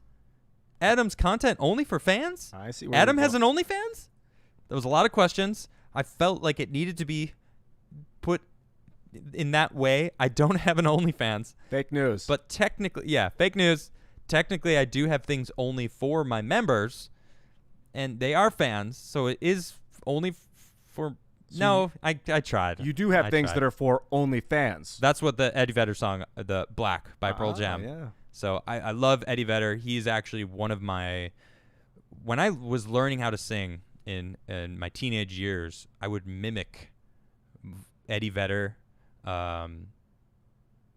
Bradley Knoll from Sublime, Beck. Oh yeah. Incubus. Yes, Brendan. Those are my. Brendan. What's his name? I can't think. I used to live across the street. I told you that before in Venice. Oh really? Yeah. No he way. Came out and told our housemates to shut up. Brandon Boyd. Yeah. Cool dude. I never met him, but he was very cool. Yeah. So I loved it. See, where was I? Dark Leo, thanks for the second super chat. Horse says, you have no idea how many comments I get about the photo expressing outrage at the senile serial groper and concern about the well-being for Soy Jesus. Can you see his what his picture is? No, it's really small. It's actually a picture of me with Joe Biden behind me. That's my Twitter picture that is me with Biden. Yeah. Did you make that for me too? No. Someone made that for me. Oh, that's funny. Well, that's cool. I'm glad you get a lot of expressing outrage, though. That's kind of funny. That's awesome. I mean, the dude does it. It's like whatever, outrage or not. He literally smells women and kids, and it's weird and gross. When my liberal friends from high school see that picture, because it's only on Twitter that I have it, and they all follow me on Facebook. Okay, they just are speechless. It's awesome. We don't want to talk about that. We can't acknowledge that he's a creepy really old logical man. Data, and it'll be that picture. Yeah, how does this make sense? Oh, it's funny. Well, keep up the good fight there. Kevin says, check out the recent article on Town Hall called "Why Doesn't Trump Send in the Troops?" I think you'll dig it. See, I get why he's not sending in the troops, because that's what they want him to do. They want to blame him. They want him to be an authoritarian that they can then go, ha, see, we knew that he is an authoritarian figure that we've been saying all along, and he's not. He actually wants the best for America. So it's kind of ridiculous. Jay Beer says, when are you getting Anomaly on your podcast? Y'all basically agree on everything. I follow him on Twitter, and Anomaly, if you're listening, you are more than welcome to come on my show. In fact, I should hit you up, because I do feel like we agree on a lot of things. I follow you, and I agree with a lot of the stuff that you post. So it'd be fun to have you on and chat about being a YouTuber. You've been doing it longer than I have, so by all means, let's do that. So thanks.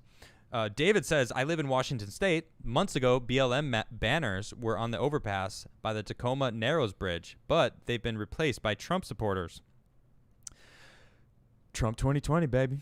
Ozdog says, it offends Aussie if you don't like Vegemite.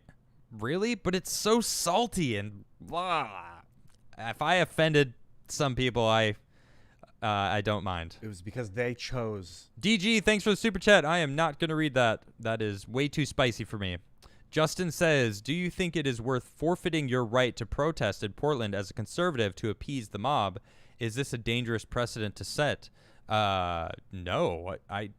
They're not protesting. I'm not sure exactly what you're asking, because they're rioting. Peaceful protesting I'm all about. But that's not what happens. There's peaceful protesting that happens, and then all of a sudden there's rioting. It turns into rioting, and then people are like, whoa, they're peaceful protesters. And it's like, no, because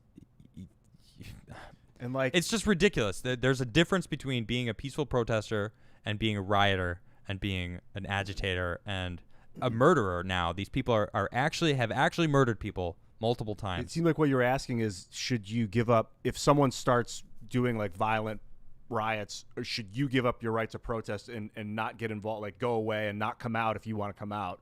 You should never. I don't think you should ever give up your right to protest, but that doesn't mean you have to insert yourself into dangerous places. You got to be smart and take care of yourself. Absolutely, 100%. Yep.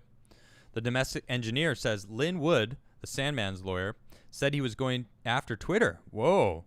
I'm just going to get my popcorn. Yeah, he's actually representing Rittenhouse.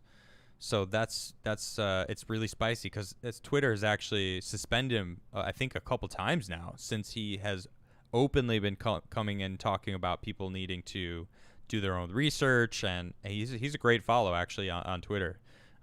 He's a boss actually. So, but I didn't see that he's going after Twitter, but I mean he's the one who got Sandman to win in the defamation suit, which I think is how they're going to – I don't know what's going on with this Kyle Rittenhouse thing. It's crazy. I mean, people are – it's being polarized and being – politicized. People are like, oh, well, if you believe he's a hero, then you're on the right. And if you think that he's a murderer, you're on the left. And there is no middle ground. You're on one side or the other, and it's ridiculous. He has like 5 charges against him. So, yeah, I don't know. Drew was there. He's the guy that got the footage. Yeah, Drew. Yeah, he's upstairs right now. He's a great guy. It was cool to meet him. They haven't asked him to testify, but I think he should. I think he should too. Yeah. I mean, some of his footage, I think, is in like people are sharing it probably millions of times easily now because it's like one of the biggest things to happen so far. Let's see. Mr. Scratch says, don't get complacent. Go out and vote. Yes, go out and vote. I love that. And not only vote, go research who you're going to vote for because it's not just the president. Yes, this is me. I think we need Trump in power. Biden is the worst thing that could happen to our country. I think we definitely need Trump in another 4 years, but most importantly, we need to vote out these incumbents in Congress. They're the reasons why nothing's changing. They're the reasons why we have all these problems that aren't going away. We need new people in government. Research who you're voting for. Research your representatives. Vote appropriately. Thank you. Let's see. Avent Wolfbane says, so what time do you guys normally stream on the West Coast time zone? So West Coast is 3 hours ahead, so it would be 3:30 p.m. on the West Coast because we start here at 6:30 on the East Coast time. David says, problem isn't that Portland's conservatives should give up their rights, but rather that they should not interrupt their opponent while making a mistake. I guess, it's crazy because, the Portland, like Ted Wheeler basically lets them do all this. They're just letting them run rampant and riot and burn and, he just moves apartments. Really? You're just going to move? You're not going to stop them from lighting fires, trying to light your building on fire, Ted Wheeler? Gosh, it's ridiculous. So it's super frustrating to see that kind of stuff. Dinner says, man, I stopped playing because I had a really cool deck curated over 15 years and it got stolen. Oh. Dude, I've been there. Oh, man. I had. That is the worst. It is. That sucks. You could 15 always years come too. back. You Yeah. always make it back. But a 15-year collection, curating it. Rough. I don't know if it was foiled out or anything, but man, that sucks. This is about Magic the Gathering, obviously. So, sorry, Dinner Mints. That sucks. I feel for you, buddy. Batgoat says, Ian, I was a paramedic for 24 years. I was also a corpsman in the Navy Reserve for 11 years. Respect to your dad. Dude, Navy corpsman, by the way, especially, I don't know about, I have never met a modern Navy corpsman that I knew was a corpsman. Dude, nice work. In Vietnam, they would consider them guardian angels. These guys, because they'd put a Navy corpsman in with every unit. And they'd be the guys. I mean, these saved lives, guys' lives. And there's interviews with corpsmen on YouTube that you should watch and hear these soldiers' tales, man. Like, because jungle warfare, we never want to go back to that. No. I mean, I'm terrified. Who wants to go? I don't want to be in war at all. No, we should not be. Right. And knowing how horrible it is to get jumped by somebody with a gun will help prevent this. True. Well, Batgoat, thank you for your service. Appreciate you. Nice. Respect. J-Mac, what's good? My favorite commander deck is Rakdos Slug deck that utilizes Havoc Festival and random damage. It's hectic, random, and ultimately super fun. That's great.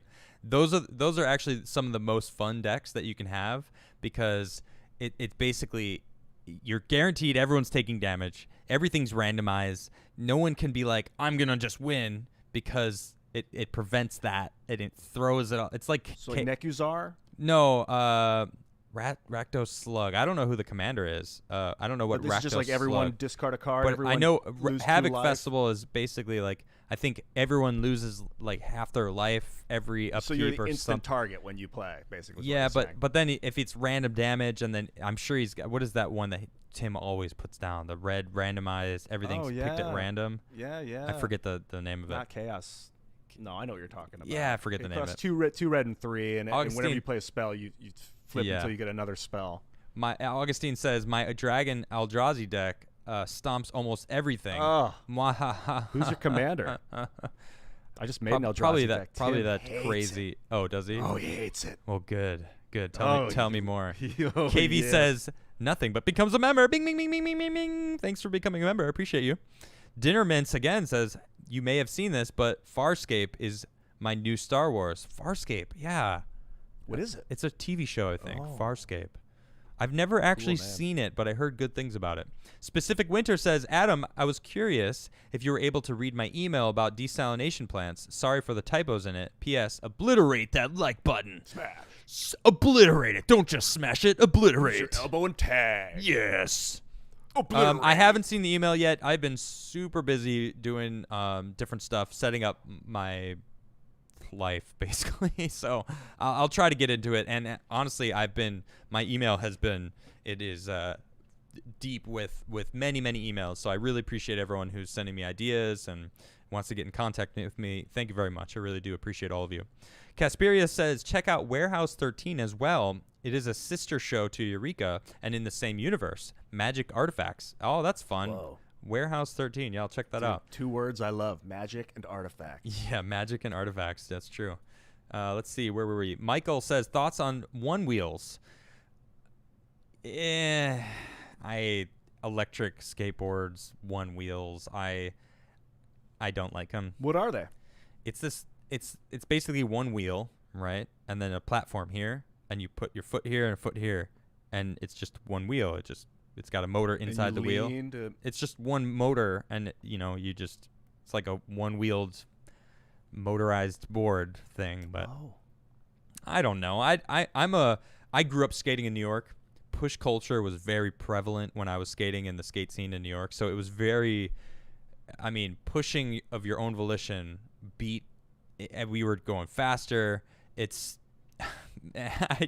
So I think one wheel is kind of a joke. We all made fun of it. Every skateboarder looks at it and goes, meh, but not to say, but that's the thing. It's like, if you're not a skateboarder, you got to have balance to even be on that thing. So I don't know. If you're not a skateboarder and you never really was a skateboarder and you like standing on something and going, I don't know. I would never get a one wheel. I think it's a little silly. So Rishi says, my friends prefer hang gliding to skydiving. Check out Wolfgang Seiss proxy flights. Cool. Yeah, I'll check that out. I've never done hang gliding, but I've always been really interested in it. There's South LA. I skate in this certain area when I was living in LA for a little bit, and I saw a lot of hang gliders, and I always looked up and I was like, man, that's cool. And they would ride the thermals and the wind that would come in from the ocean, and you could see them just turning around, and then they go up higher, awesome. And they'd be up there for hours, and it's just like they're just floating. They're birds. Angels, man. It's pretty cool. I think the angels had that technology. Maybe, yeah, interesting. Because why not? Yeah, it's such simple it's like tech. Yeah, it is. It's very simple. It's no engine. They just run and jump off a cliff and glide, and then they're flying. Hit the air, and yeah, it's maybe. Who knows? Lewis says, don't use Twitch. They banned Trump's official account. Why was Trump on Twitch anyway? Just to reach out to the younger crowd? No, he's not. Yeah, but woke is a negative thing. He's really woke. Woke is a negative thing now. I know. No. Someone co-opted the word, but he's awakened. I guess. Chuck Morris again says, hit a cop with a brick, you're good. Touch a reporter on the butt, off to jail. What world? The world you wanted. Don't hit a cop ever with a brick. Well, this was sarcasm. I know, but I know. But yeah, I just guess. so you know, really, I know it's sarcasm. Obviously. I get it. I know you don't you're even joking. need to say it. You don't even say it. People know. I know, you know. This is the world they wanted. Stupid. Avent Wolfsbane again says, so maybe do a deep dive on the actions of the CCP and their Belt and Roads initiative. There's a lot of information out there on the shady dealings that they are doing and debt entrapment. Interesting. Yeah, man, the CCP. That's a deep dive though, because it goes into the history of like Mao taking the Marxism movement and killing 50 million people. He took professors it's and made them farmers, and he marched them all out into the farms, and then they didn't know how to farm, so the entire country starved. Yeah, it's crazy. Jason Long, thanks for becoming a member. Bing, bing, bing, bing, bing, bing. Luke says, big hello from Australia, my dudes. Loving the new show. What Sejong the Great says, sending in the troops is a mistake right now. The Insurrection Act is meant to stop people who are actively blocking the free functioning of the government. Until they start blocking government function, no troops. I'm with you. Gizmonis says, even the normies in the Pacific Northwest are for violence. A soccer mom tried to dox me because I was waving an American flag. She called me a fascist. That's insane. There's more to the America story than that. fought fascists in World War II. They are fascists by trying to force their ideology on everybody. It's nuts. Dude, we should do a deep dive on fascism. Yes, we should. That is a good idea, Ian. I like where your head's at. We should talk about that.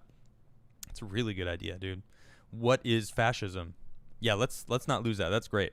A red pill a day says, watch Salty Cracker's video today where a guy discovered the pro-agitators tent camp in Portland. 30 matching tents. Officials must know it's there. 30 matching tents. Yeah, they are. Antifa is definitely organized. Yeah. Definitely. And more than they were a month ago.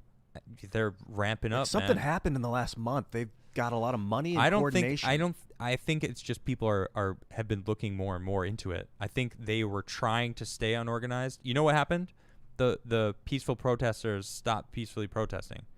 So they lost most of their crowd of the people that were trying to protest for. And the dregs have risen. See, that's what the thing is. I'm for peaceful protesting, and a lot of even people that I know went out and were peacefully protesting for Black Lives Matter. And it's like, I'm not gonna judge you for going out and peacefully protesting for something you believe in. Like, okay, but as soon as it gets violent, it's like, all right, you need to stop. I now have issues with what you're doing.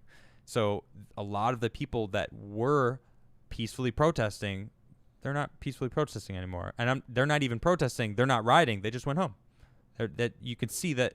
So the Antifa, the people that are now organized, that we see how organized they are, they're the only ones left. They're the only ones that are out there. So now it's just kind of like, you turn the light on and all that you see is just the roaches instead of like the birds and everything else. Yeah. That was all part of it. Was all like one big massive crowd. Now most people are gone and all that's left is these people that are rioting. But they have matching tents. Like they have so obviously they're coordinating in Facebook groups and stuff like that. But big money must be I don't know if it's big. I don't have enough information to say that, but I wouldn't be surprised if it's being funded by someone that wants to destabilize the system. It's so weird. I wouldn't be surprised. But how can you? I think you're onto something. How can you find something like that out? It seems like such a hard. Yep. Ask. This isn't a super chat, but I see someone in chat. Brian just said, "Adam on Hot Ones." I would love to be. Hot Ones is, right? I love that show. It's like I would love to be on that show. That guy is so cool. He's got such cool guests. He's such a cool interviewer.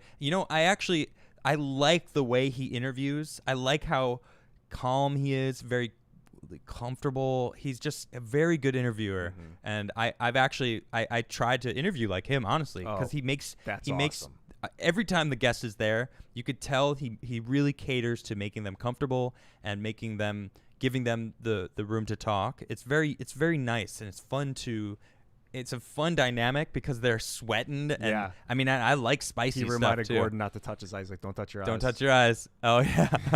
So if anyone can get me on that show, that'd be fantastic. I would absolutely go. I don't know where his studio is. I think it's in LA.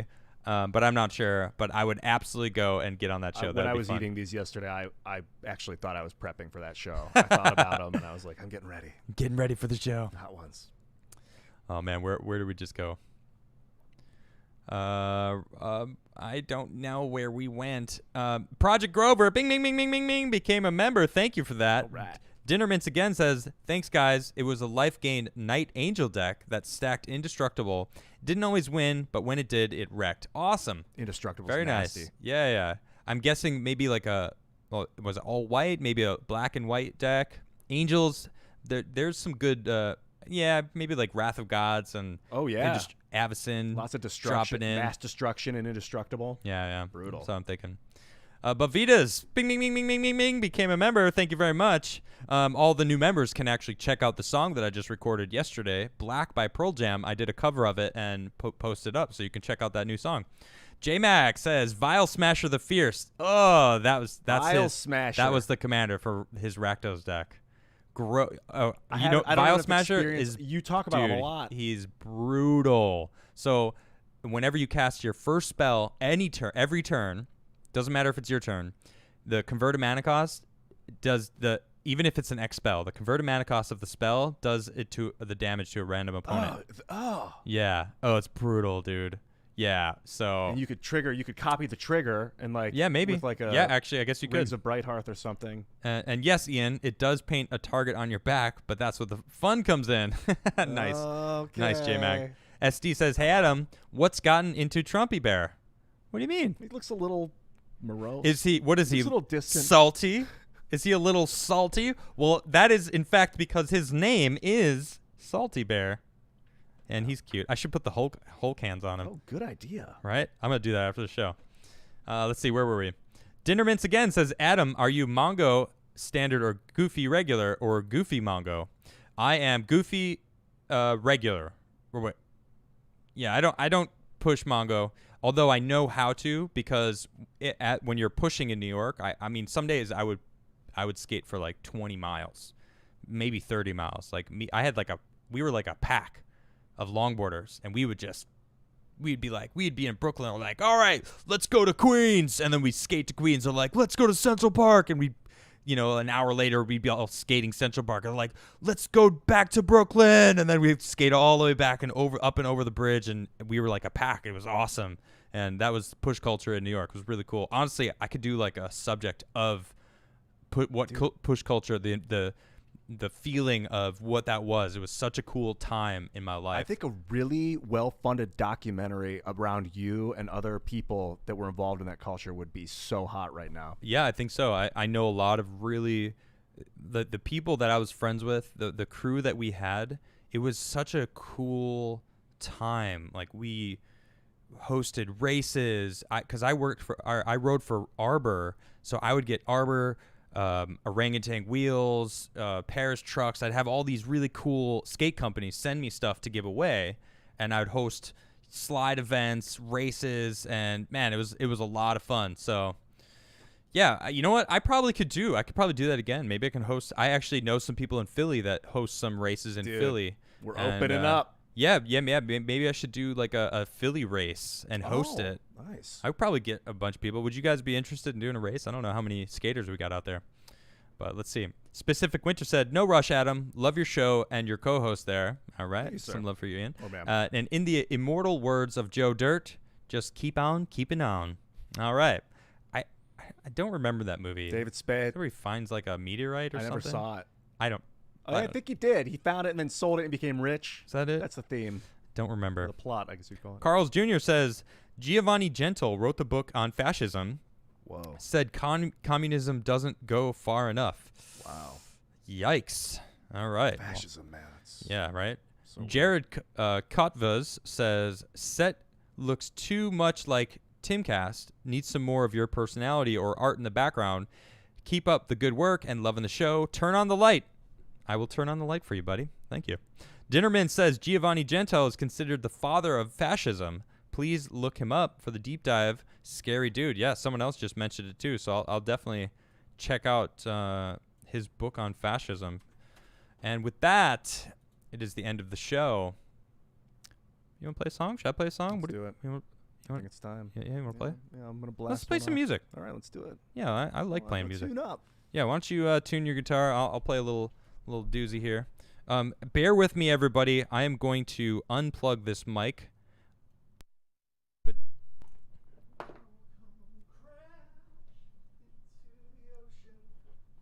had the new one in my head. okay, I plugged in the new mic. I hope you guys are. Can you hear that? Yeah, you can hear that, right? Vaguely. Well, now play or say something. Hi. Hey, Adam. That mic doesn't work anymore. This one's off. So I'm told. So the other day I played one, and I was going to play a darker one, but I decided to play a lighter one. So today I'm going to do the darker one. Oh, how times change. Sometimes you just gotta access the negative as well as the positive. You know, protons and electrons function synergistically in nature. And don't forget the neutron. I gotta get a pick. Here you go. Oh, thank you, sir. I got a bunch of them here. This one's called Find Me With Words.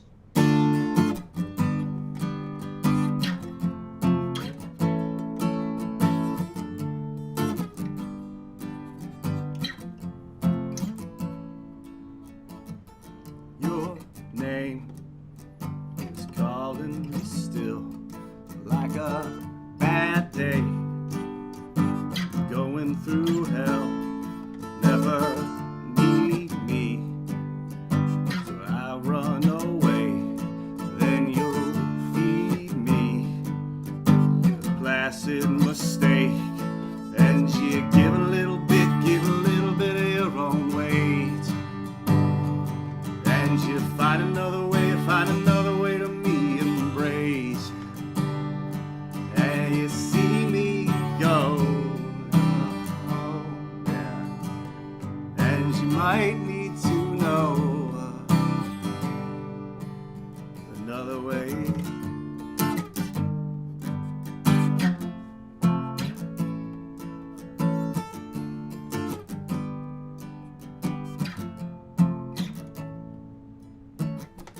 Your friends slide back the door, 'cause they're carefree.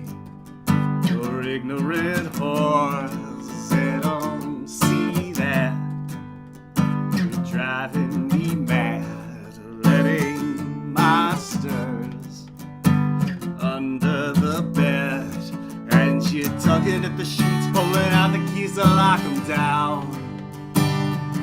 They'll be clawing up the legs, having everything left around. You're a master with words you sing. Get on back to your holes and shrink away.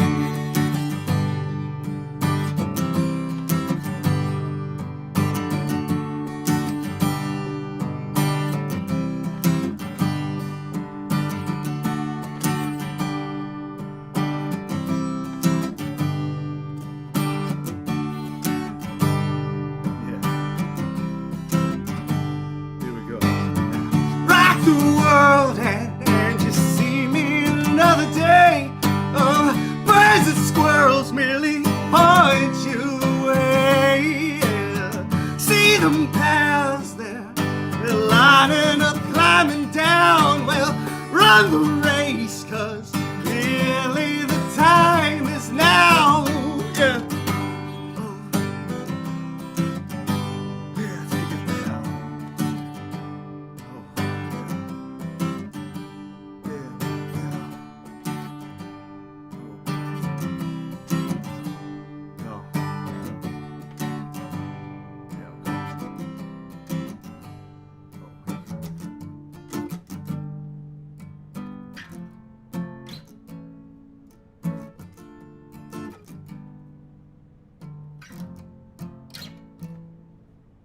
Nice.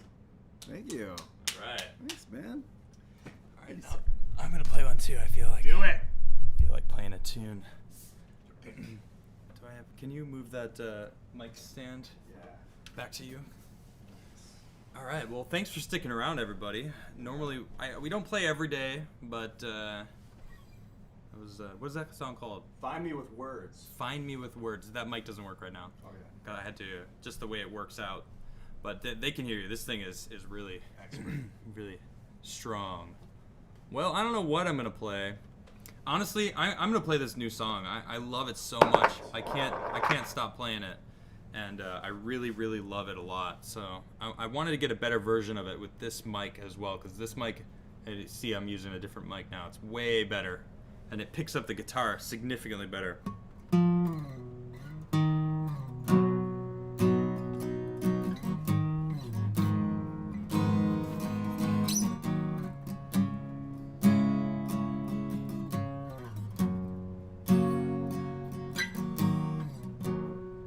Life sucks.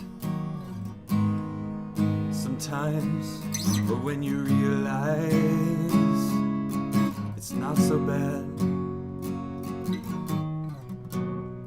so move along. What choice do you have? You choose where your mind spends all your time. When it all comes freely, it's wonderful. Let it all come crashing like the ocean tide. Climb up to the top of the mountainside and scream it out. Don't hold it inside. When you find a smile naturally, that's the magic, don't forget it. It'll help you see. In the dark, in the night, when you're trying to find your way and you've lost your sight. When it all comes freely, it's wonderful. Let it all come crashing like the ocean tide. Climb up to the top of the mountainside and scream it out. Don't hold it inside.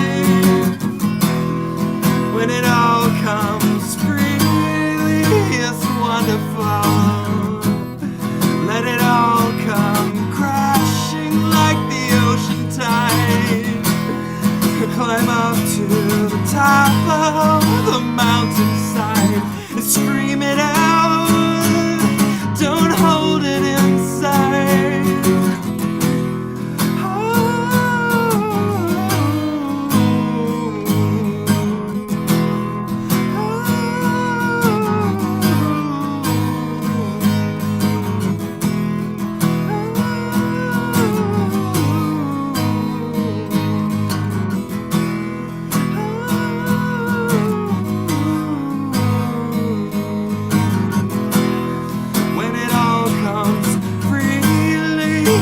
Wonderful. Let it all come crashing like the ocean tide. Climb up to the top of the mountainside and scream it out. Don't hold it inside.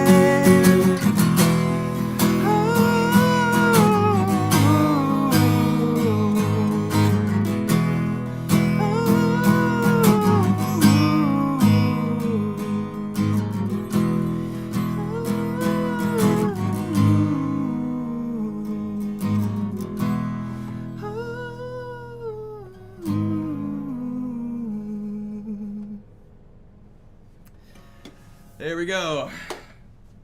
All right, well, thank you, everybody. Let me Turn that mic off and bring this one back in. So thank you so much. That was wonderful, and I really appreciate all of you for hanging out with us and chilling with me. So thanks, Ian. Oh, Adam, thank you. Your mic doesn't work anymore, so I have to re-plug you in. But thank you, everyone, for showing up. Remember to follow Ian Crossland at Ian Crossland. And follow me at Adam Crigler on all things. Pretty easy to find me. So hit me up. Thanks, Chris, for becoming a member. Bing, bing, bing, bing, bing, bing. I see you over there. I don't want to forget any members. So I really appreciate you all, and I will see you tomorrow at 6:30. Have a wonderful night, everybody.